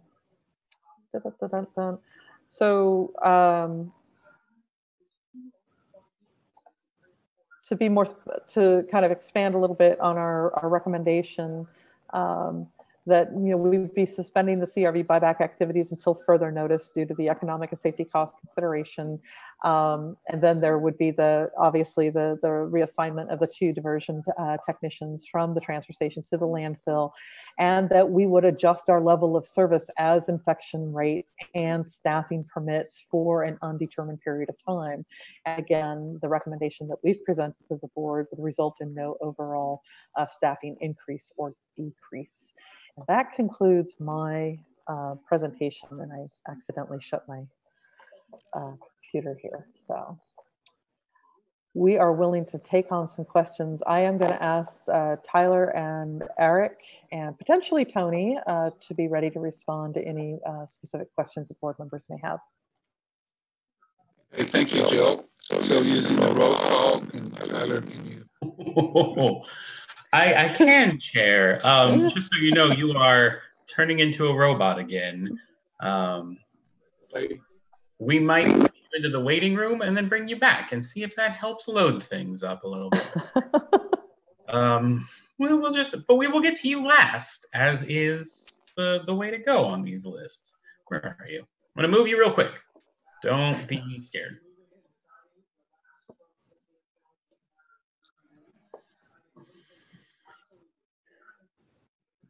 So we're taking like a 2-minute break. Is that it, Tyler? I'm hoping that this is less than 30 seconds. I'm hoping that he just joins right back in.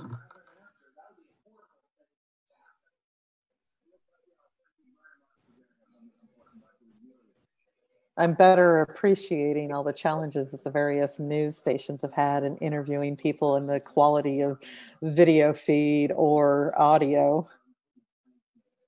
Michael, if we could just test you real quick. Yes. Okay. So I'm here. Can you hear me? We can hear you. Sophia likes it. Yeah. About the video. If you're ready for me, I will head down the list for board. Very good. Thank you. Boom. I like to anyway. On the recycling part of it, Jill, with the 456 visits and everything else, and probably everybody, most people around here, some of them are too young to remember, but with a proper amount of education, could we take in CRV buybacks on certain days, A through M, Monday, Tuesday, Wednesday, and then that cuts down your flow half. It's going to take a little bit of time to train people and get people going, but once you do that, you won't have that large of influx, and people could tie their garbage into it. But that way you'd have both days hit on a weekend. Mm-hmm. It's going to be inconvenient for some of the people on Sunday, but I think for some of the people, I mean, that's one way to look at it. And Frank was right. I mean, we were pretty happy when, we got the tonnage down from $158 a ton from, or $68 a ton from AC, and then brought it over and they came down to 10. We went to, however it worked out. So I just, like I said earlier, I'm getting a lot of calls. I don't know if it's our given right to do this and stay after recycle. I have talked with McGuire and Woods, and it's really great. This is not only an issue with Humboldt County, believe it or not, guys. Sonoma, I've talked with the guys over in the valley. Everybody's having some pretty big issues with it. And a lot of people think it's a big part of their recycling to get that recycling back. they're still recycling. I mean, when they call, they're really happy. Says, "Oh no, you can still recycle it. We're just not going to pay you." Right. I mean, and it kind of goes over on deaf ears. So I'm just saying, I know there are costs involved. I know that the COVID's going to add all these employees and stuff, but till we get this cycled out, I wouldn't bring on an employee. I'd go through, Express or whatever, one of these hiring firms, and bring in some people part-time on to actually handle that part of it, and still provide the service, because the service still has to be provided. And I still think, and I know Linda's, I think, still on here, but I still think maybe we need to maybe work with Recology a little bit more, and basically ask them, they've got how many locations, how is it working in other locations, and is there really a light at the end of the tunnel? But it looks like everything on here is, we don't want to do it, we don't want to do it, we don't want to do it. And I don't think I can't buy into that. So, but I'm on the backside of a lot of boats, so I'm good with it. But it seems to me we can be a little more creative and bring these people in, and, basically just stagger them, So it's a good suggestion. The challenge for us is that we handle a much higher volume than either Humboldt Sanitation or Recology's operation down in Fortuna and Redway. So if they remain closed, then we're the only game in town. So our demand again goes up, and that is part of how we're all trying to navigate what we know is going to be a surge. So absolutely, we could do that. The fact is the demand far exceeds what we are doing now. We're constantly having to turn people away at the gate at the end of the day now, as it is. I do want to note that when we are talking about ACRC and some of the processing of the curbside materials, and when there were discussions around cost per ton at that juncture, that was for mixed recyclables running through a MRF. That's not what this is.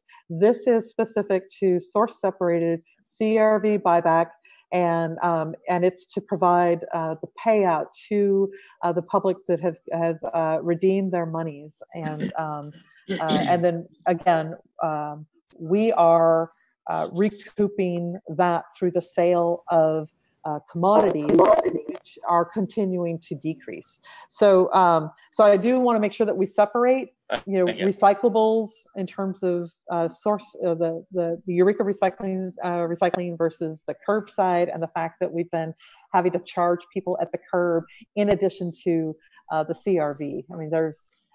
We've done a fantastic job of making a really complicated system, whereas I think my personal edification on the whole thing is that when the program was funded in 1986, we did not have curbside collection programs.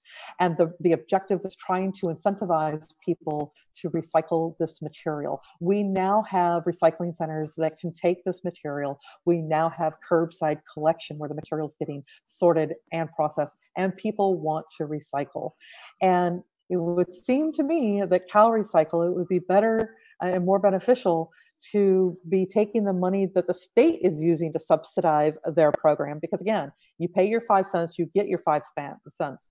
There is a huge bureaucratic organization that is drawing from the state general fund to ensure their operations of oversight of this program, in addition to the recycling centers that are having to subsidize the operations to make sure that people are getting their 5 cents for every container and bottle that they present forward. And if we could be getting more people to be recycling at their curbside, because almost every community, certainly here, with the exception of some of the far outer areas, could be participating in curbside collection. And I think the overall cost would probably be a little bit less.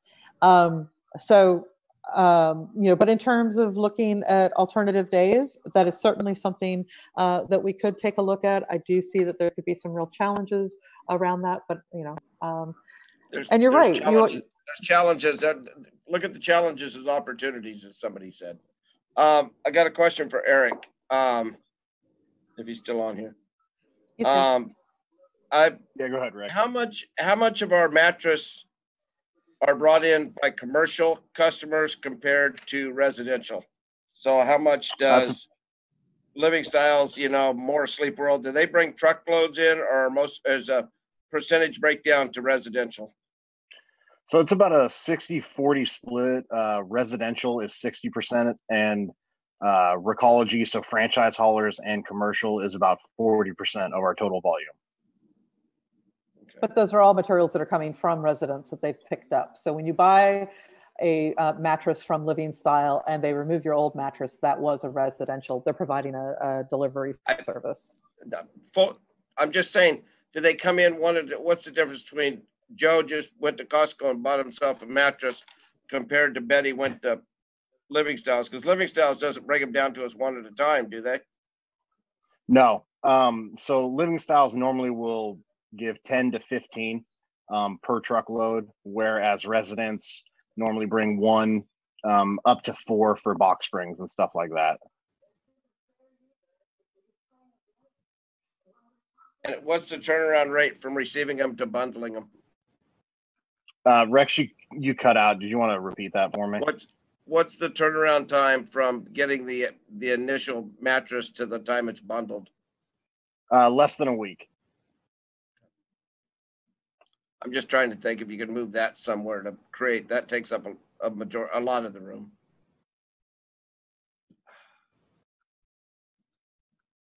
All right, I'm done. Okay, thank you, Rex. Herrera. Okay, so I would like for us to find some way to maintain some level of CRV buyback service. Has there been any evaluation? I recognize that given the high demand, this may or may not have been looked at, but doing, even just like once a week, 1 day a month, reservation, like people can make reservations or make appointments in advance. Has any of those options been considered? And so we've because of the volume that we're currently receiving, it doesn't appear to be viable, because we're just going to have people who are angry that they're unable to get into an appointment. So that's one of the big concerns. Linda and myself will be having a meeting next week to see if this other group might be interested in taking on something, or maybe there's some form of modified service that they could assist us with in handling some of the CRVs. So we've been trying to throw everything onto the table. I don't know that having limited buyback service is really the way it's going to go. I think it's going to have to be all or nothing, because just simply because of the volume of customers that come in. Sure, I guess that's why I also brought up the idea of an appointment system. Mm-hmm. So saying this day of the month or this day of the week, you can make an appointment in advance. We're only accepting so many people for that day, and it's first come, first serve for making appointments. So it wouldn't be able to meet all of the demand that's out there, obviously, but it would at least be a way to get some of that taken care of, perhaps. It is something that we could certainly take a look at. Yeah, for me, I think doing an indefinite amount of time of suspending CRV buyback, that's not something that I'd be willing to support at this time. But I think if we were to explore doing, a 60 to 90 day suspension with either some, 1 day a week or once a month type program getting implemented sometime during that period, and just trialing that out and seeing what we can learn from that. I think that's worth pursuing. Mm-hmm. So those are just some of my thoughts on on that. I'm sure my colleagues will have other suggestions, but that's kind of where I'm at. I understand the need to scale back and the pressures that are influencing that. But I also recognize the pressures that are out in the community and the need for CRV buyback and how we can try and find some balance in a situation that's obviously very imbalanced. Okay, thank you, Sophia. Castellano. Let's see. Few questions. How much requests from the public are you getting for CRV buyback? Like every day at the scale house, at the transfer station, emails, phone calls, Facebook messages, people who have my phone number from way back when. Yeah. Everybody is wanting. The fellow who's sitting across the room from me would like to know too. we sell our recycling. Right. I mean, so I get it.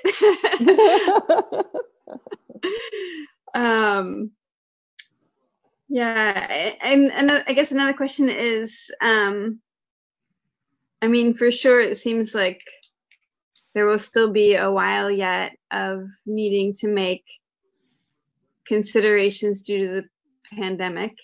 Is there a concern that once, let's say the CRV buyback doesn't happen, right now you're kind of in a special employment arrangement due to the pandemic. So, like, will those employees be out of work once things kind of return to normal, whatever, that means? I don't see that happening because we have such a large volume of material that is coming in, and the need to be processing things. There's not a lot of downtime, at all within the facility as it is right now. So yeah, that's been less of a concern. If anything, we could do a better job of sort of sorting and processing some of the materials that we're currently receiving. So no, we're not looking at any sort of reduction of services right now. Okay.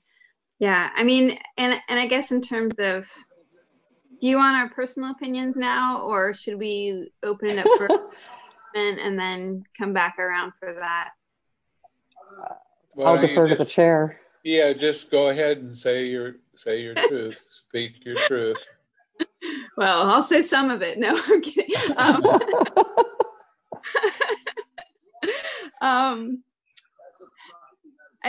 It's hard. I really feel like, I think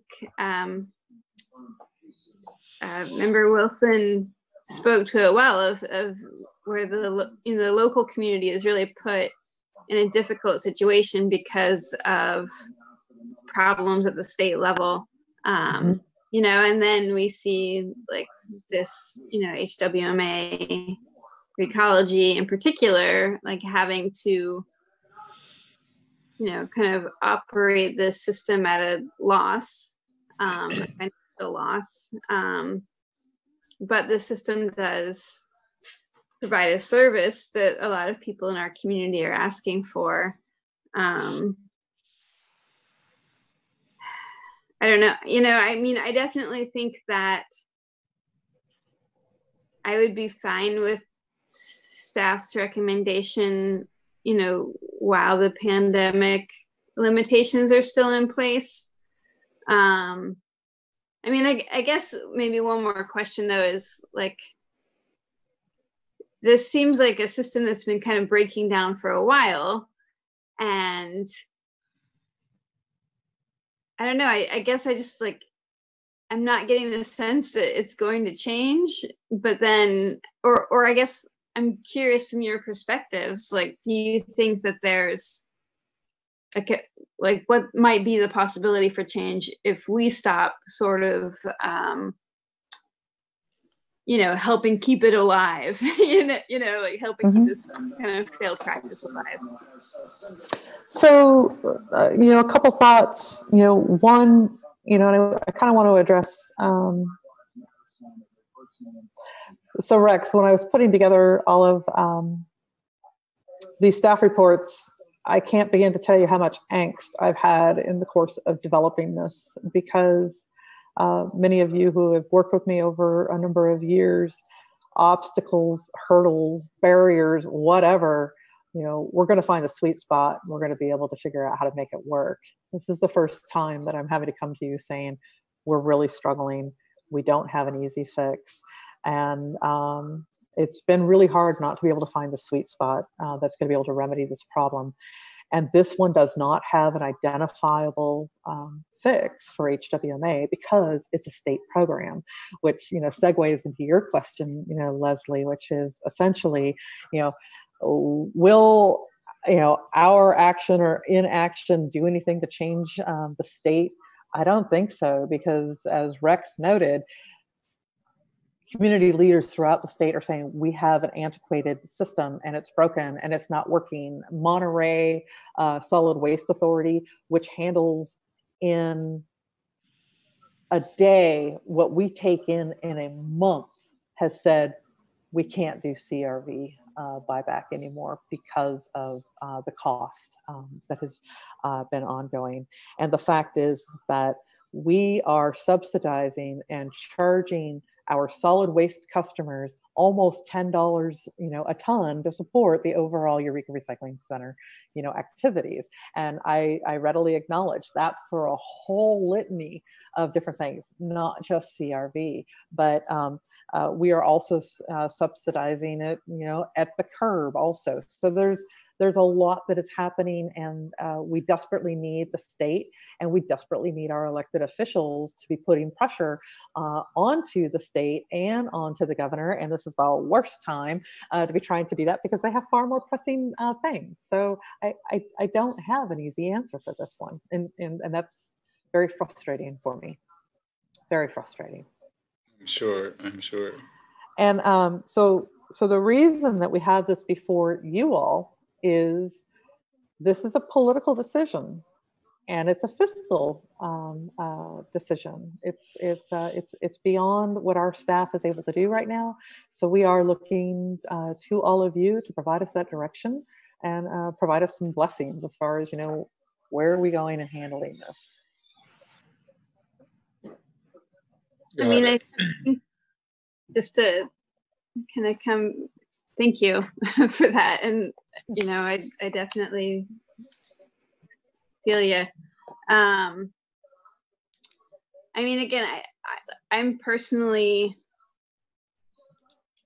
not happy about, but fine with, staff's recommendation. But I would kind of like to see, I mean, again, I think just my sense of responsibility to the public, again, to revisit this again, and does that sound painful? And like to maybe run the numbers on board member Pereira's idea, and just kind of continue to see if there's might be other possibilities that we can look at. We can certainly do that. I do want to note that the governor, underneath the executive order, has CRV centers allowed to be closed until about August 20th, unless, of course, he extends it again. So that's the one benchmark that we need to take a look at. The other is the fact that we do not have certification right now, and that certification is going to require attendance at this pre-cert. They actually call it a voucher, but we have to do a pre-cert, and right now CalRecycle is not willing to consider virtual trainings. So we would be potentially sending employees into a county that has a higher transmission rate currently. So we could certainly take it up again in September, because maybe the world has changed a little bit. It will also give us an opportunity to finish some of the modifications. We're going to have contractors coming out onto our site. They're scheduled to come in, I think, the third week of of July, maybe the end of July. So those are some things that we need to take care of. Also, we don't meet in August, and so we put this together so that you guys could all have an opportunity to be aware, because I know that you're getting a lot of questions from the general public, and so we're giving you a lot of information. I definitely don't want to compromise employee safety. So for sure, I would not suggest that anyone travel to a training to make this happen. You know, and I mean, I would also say, like, it seems like the board could write a letter together, you know, like we could all write a letter together and also have our respective communities write letters also in the meantime. To who? Just in terms of making some efforts as a group. So Rex, what she's referring to is sending a letter to essentially, you know, Cal Recycle and the governor and likely state representatives who may be able to address some of the legislative need to examine the system. I'm paraphrasing. Great idea if you think somebody will read them, but I don't think anybody's reading our letters this time of year with everything that's going on, because they like to mention COVID 11 times too to avoid stuff. So this is not a COVID issue. I know, I understand. Yeah. I support that. Thank you. Okay, next on the list, Tyler. Wilson. Well, is it Wilson? That's you, Frank. You know, I've been listening to this, and you're trying to find an answer. The staff's not really recommending much of anything other than that we don't. I guess we don't do any buyback for a period of time. Is that correct, Jill? That's correct. I looking at the short-term answers is one that we don't do it for the month or whatever the time frame we're waiting for the governor to lift his next decree. Secondly, they're writing letters is a waste of time. Nobody's going to read any letters. One of them, my question would be: do we have any of those self-dumping vans? Self-dumping vans?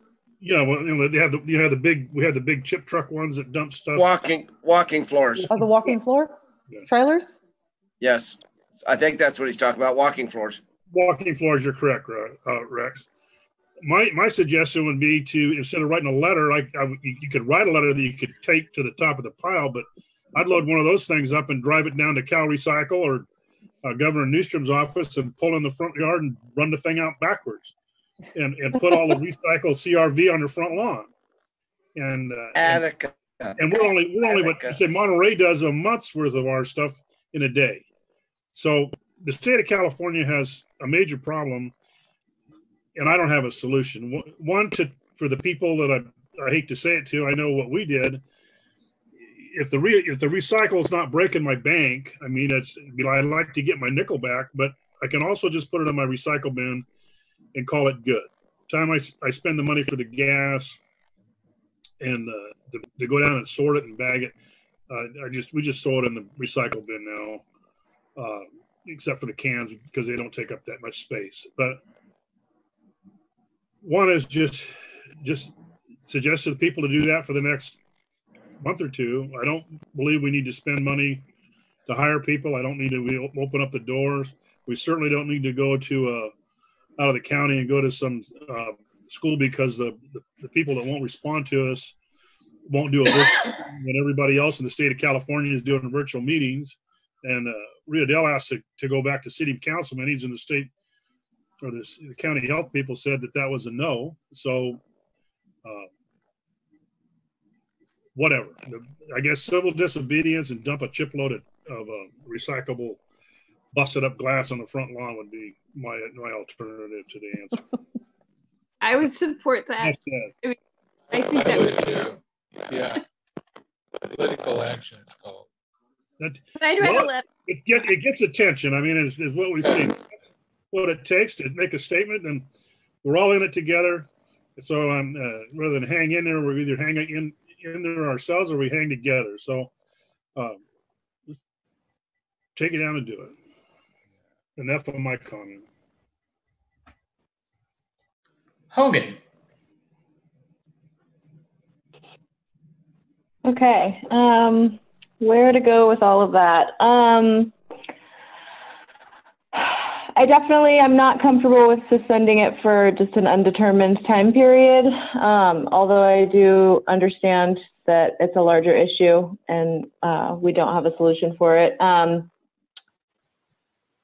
Yeah, so if we could put, I don't know, a 60 or a 90-day time period on it, although I know we're ineligible, in August if we don't go down and get the license or whatever. So basically anything we do isn't going to be in compliance, right? If we don't have people that are trained and certified in person in Sacramento by whatever, well, right now it's what, August 9th or August 20th, then we can't and if open. the governor doesn't, right, then we couldn't open. Yeah. Yeah, you're required to have a voucher in order to do the sales, or not the sales, but the transactions, excuse me. So it has to be, there's a voucher and you go through that process. So if you don't have it, even if you want to, you can't do it. The state will fine you for operating a center that is not certified. They're real good about contacting you about a complaint or anything else, but when we have asked for assistance, it's fallen on deaf ears. I do want to note, I appreciate the 60 to 90 day sort of period.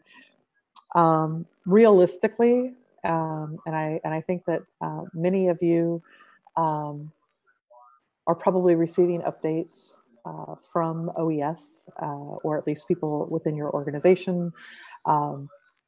We know this isn't done in 60 to 90 days. We are looking at 1 year to 2 years, and that is the reason that I have that recommendation for the undetermined period.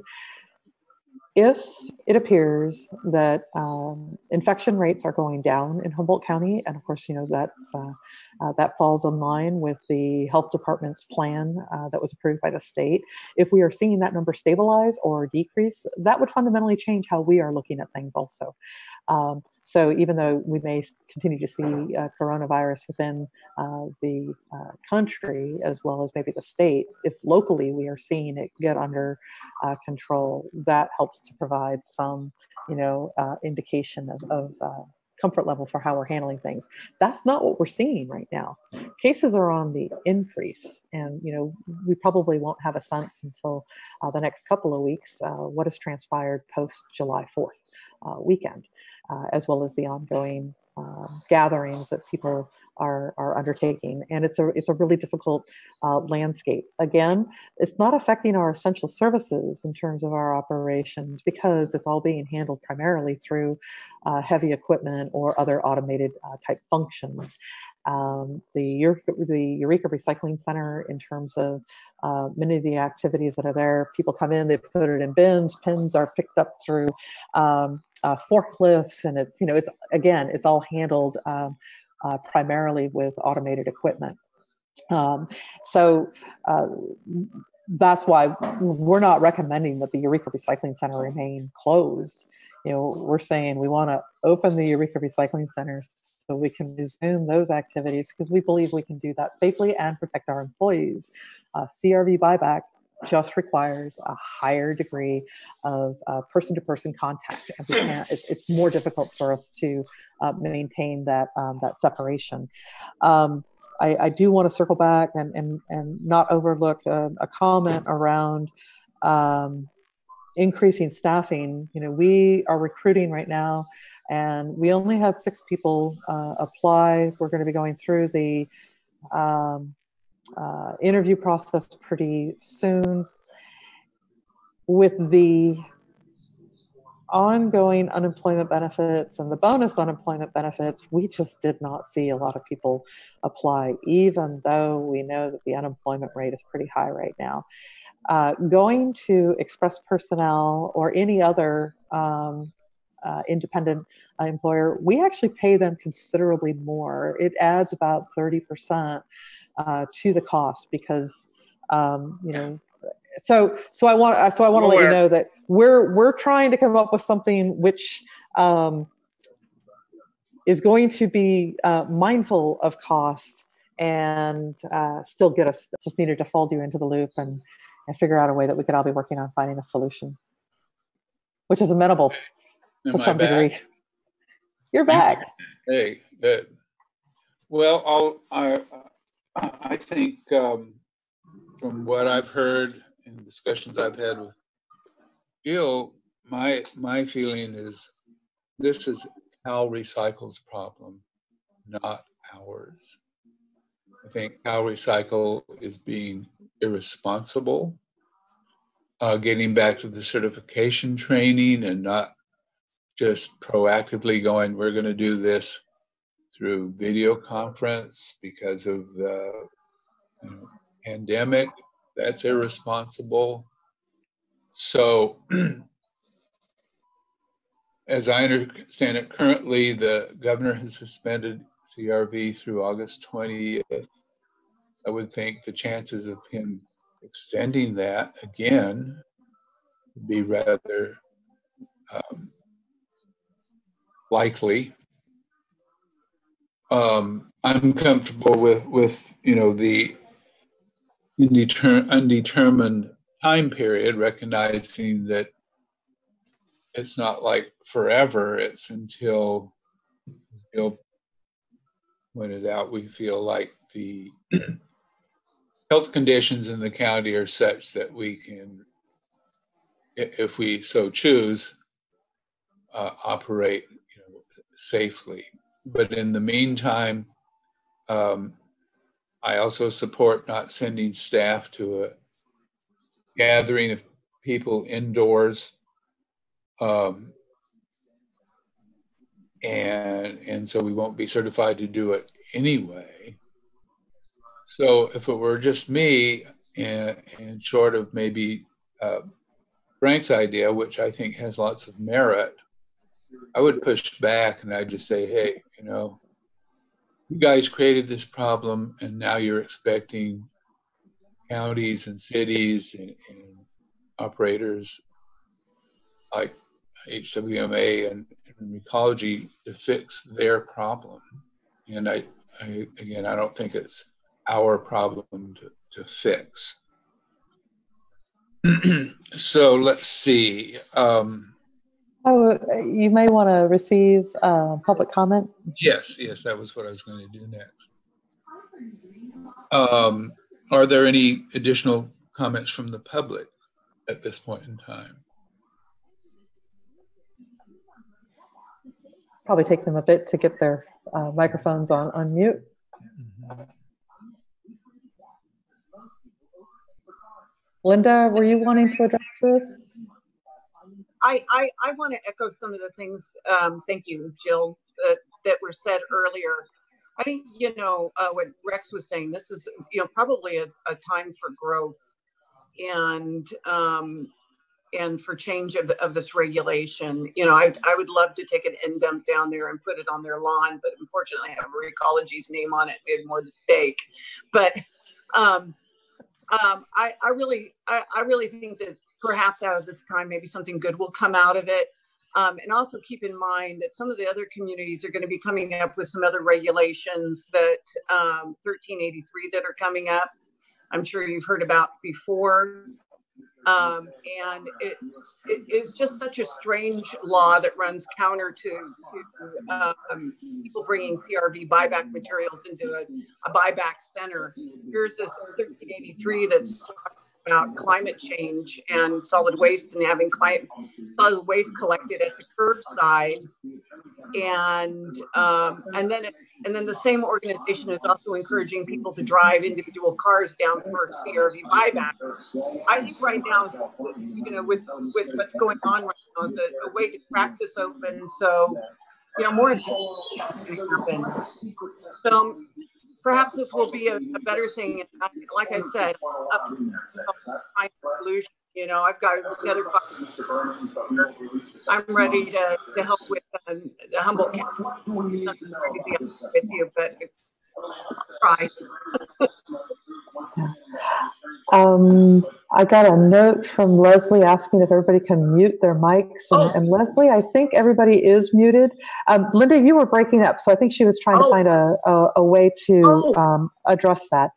One thing, Linda, you have brought up to me, and I know that we've talked a little bit with Tasha about this. You're in a unique position because you're also running the MRF and the role that CRV material plays in the material composition, which is collected at the curb. So you might want to address that, because that is another component which kind of feeds into your 1383. Yeah, one of the things, 1383 is basically a mandate for local agencies, an unfunded mandate, to provide curbside collection for recycling organics and garbage. Some communities are going to be able to be out of that mandate, and it's going to be coming effect on January 2022. How we're going to be able to afford that is going to be the big question. And right now with the CRV, what's another problem that's happened that's fallen into the mix is CRV, when it's paid into the state, if it's collected at the curbside, we put in what you were asking before, Leslie, about processing to become a processor. We put in for redemption from that redemption value, and we apply it toward processing. So it is part of the component for processing for recycling at the curbside. That money is not lost to the state. So if we were to have a total collapse of CRV in the system, then all of a sudden, if that money isn't there for curbside programs, that creates another problem. So this is cracking open a bigger egg than just having a CRV buyback for people to bring in their redemptions. That I think, you know, at least CRV is something that's noticeable, and maybe we'll open up some conversations that are going to be working toward some good solutions. Through and I don't know if... I mean, I think until this thing we're going through, I mean, I think Tang out of Sanford, I think he's an assemblyman, and then Senator Fraser. I think there were two from each house working on a revamping of the bottle bill's 30 years old, and has had very little revamping done to it in 30 years. And I come from an era where we never had cans. Everything was in bottles, and I spent 4 hours every Saturday morning for about 8 years sorting bottles in my dad's grocery store. That was my job. So they were all, you know, you had to take them so each person could take them. But when bottles came on, that's when they want to get their chunk of the change. I think what they're going to do, and they used to get pretty good redemption value from the glass back then. Well, from what I understand in the state's fashion and how they like to do things, they're going to put most of this recycling program back on the beverage and industry that's providing all of this, and have them come up with a plan, is from what I understand, and what I've been hearing in Sacramento. And I don't know if, Joe, you're hearing anything different or anything like that, but that's where I think it's going to end up going. Because, I mean, it's just, and I liked Sophia's idea to a certain point to making appointments, but you got to understand where most of the people are pretty responsible that are bringing in these things. There are a lot of irresponsible people that can't even make their doctor's appointments and things like that. So, I mean, I don't know. And it would have to be at least, I mean, we get at a minimum of 9,000 visits a month. So we have to at least do break it out at, at 300, so I'm not sure how we can break that out to make that work. But I do want to know. I don't know. I mean, but I'm still saying we have to have the program. I just want to remind folks that we've had an initial inquiry, Linda and myself, and we'll be folding Tasha from Humboldt Sanitation into the loop also. Can you guys hear me? Because everybody is frozen. Okay, I see Elaine nodding her head. Okay, good. We are going to be having a conversation. It's conceptual at this point to see if we can pull in a nonprofit or someone who may be interested. Are you not hearing me, Rex?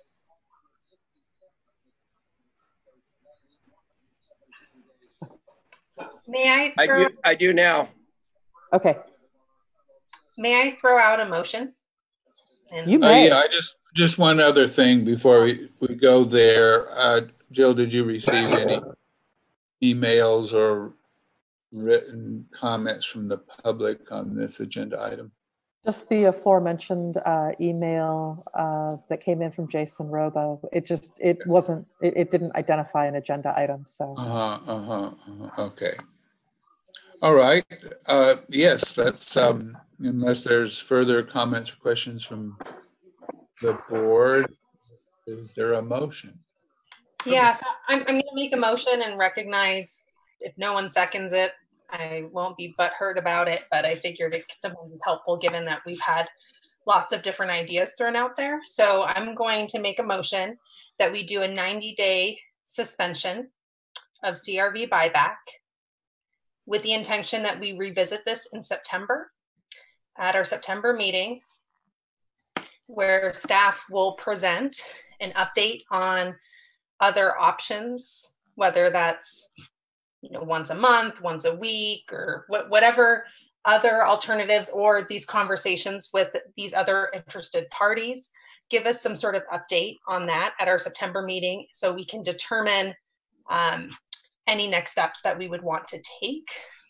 And if the state does allow for a virtual training sometime during that period, that I would ask that our staff still move forward with receiving that training. So that is my long motion. Okay, there's a motion. Do we have a second? I will second that. We have a second. Can we use the roll call Tyler to vote on this motion? Chairman, I'm assuming that means you were ready for me. Just so you know, you are a robot again. But we'll hit everybody and then I'll help fix you. Yes still sounds good, and no still sounds good in robo form. Bone. No, just for the basic fact, I don't know why we're doing 90 days when we can actually schedule to be open on August 21st. And we should be focusing, at least trying to have answers by then for the public. So, no. Pereira. Aye. Sweeney. Aye. Castellani. Aye. Wilson. My original motion would have been for 60 days, but I'm going to still say I'll go yes. And Hogan. Yes. Okay, motion carries. Do you want me to try to re-enter, Tyler, or do you want to? Chairman, I'm going to try to reconnect you again. You have gone full echo chamber on us. At least we know this works. That poor guy sounds like he's talking underwater.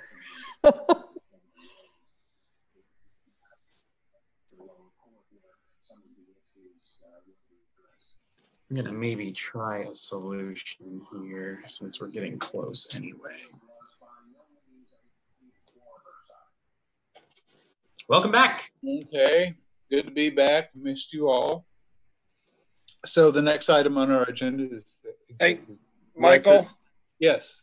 just real quick, are we going to come out with a press release saying that we're not going to be looking at, I mean, some of these people better just bite the bullet, because as I started going through emails, I get 2 or 3 emails a day, 4 or 5 phone calls a week about what the hell am I going to do with all my buyback stuff. And I think we owe them I think at least we better start telling the public, because it becomes a health hazard to keep all that stuff around for another 90 days that they've already been keeping it around for 90 days. So are we going to come out, or should we just try to notify all our people any way we can?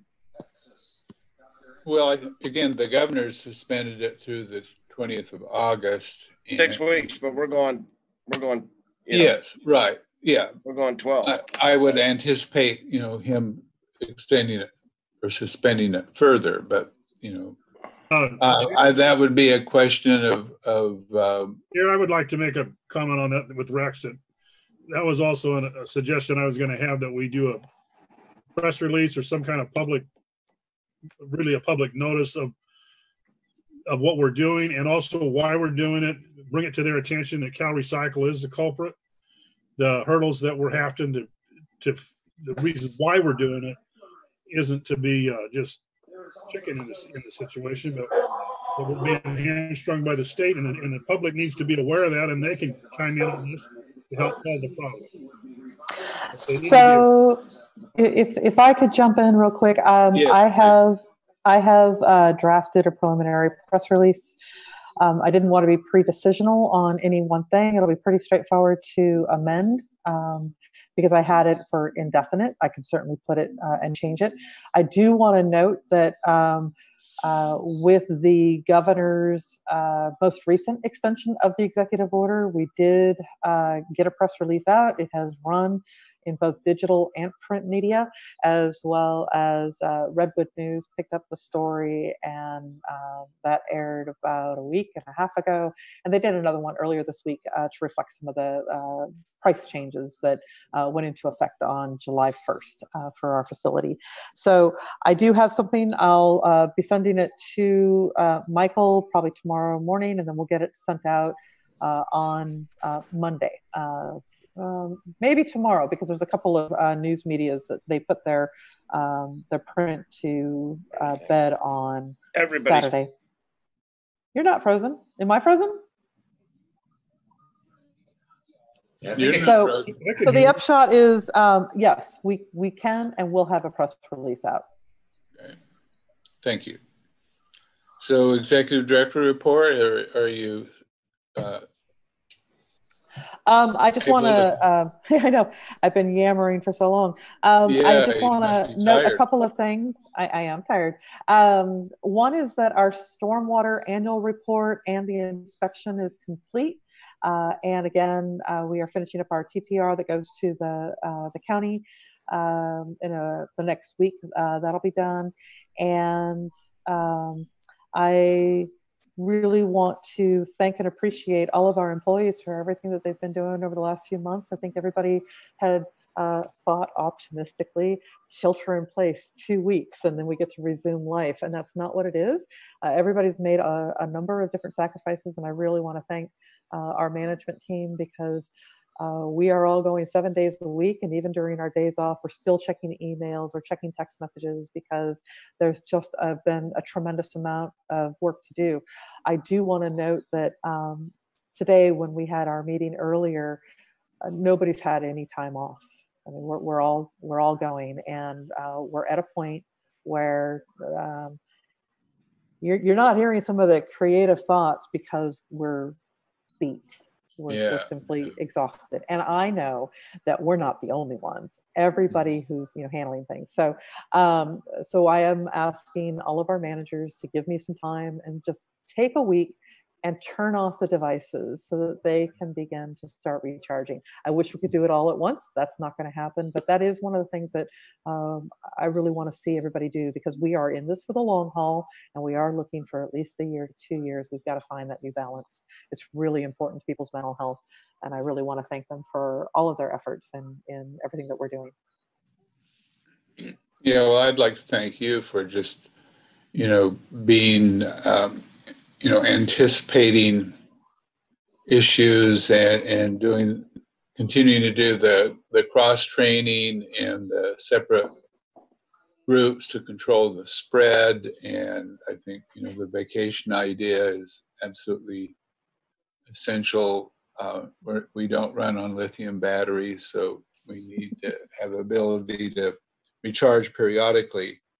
Do any board members have any questions of Jill regarding her director's report? Seeing, and I think I skipped an item actually on the agenda, and that's board member reports. Tyler, can we go down the roll call and see if there's any reports from board members, please? Bone. Nope. Herrera. I just wanted to share some personal news since I haven't seen many of you in person for some time, but I'm 8 months pregnant and I'm due. Oh my gosh. Yeah, surprise. Hey. Oh, congratulations. Thank you. Thank you. So that just does mean that when our little one arrives, that, you know, first month, obviously we'll be really focused on bonding. So that may mean that I won't be able to make it to our September meeting, but I will make sure that our alternate, Michael Winkler, is briefed and prepared for any discussion that's going to be had on, especially on this particular issue that we talked about tonight. So thank you. Okay. Thank you. Good. Happy times. Castellano. Nothing to report. Congratulations, Sophia. And thanks to all of the staff for tonight's meeting. Wilson. Congratulations, Sophia, also. And I have nothing to report. Hogan. No, nothing.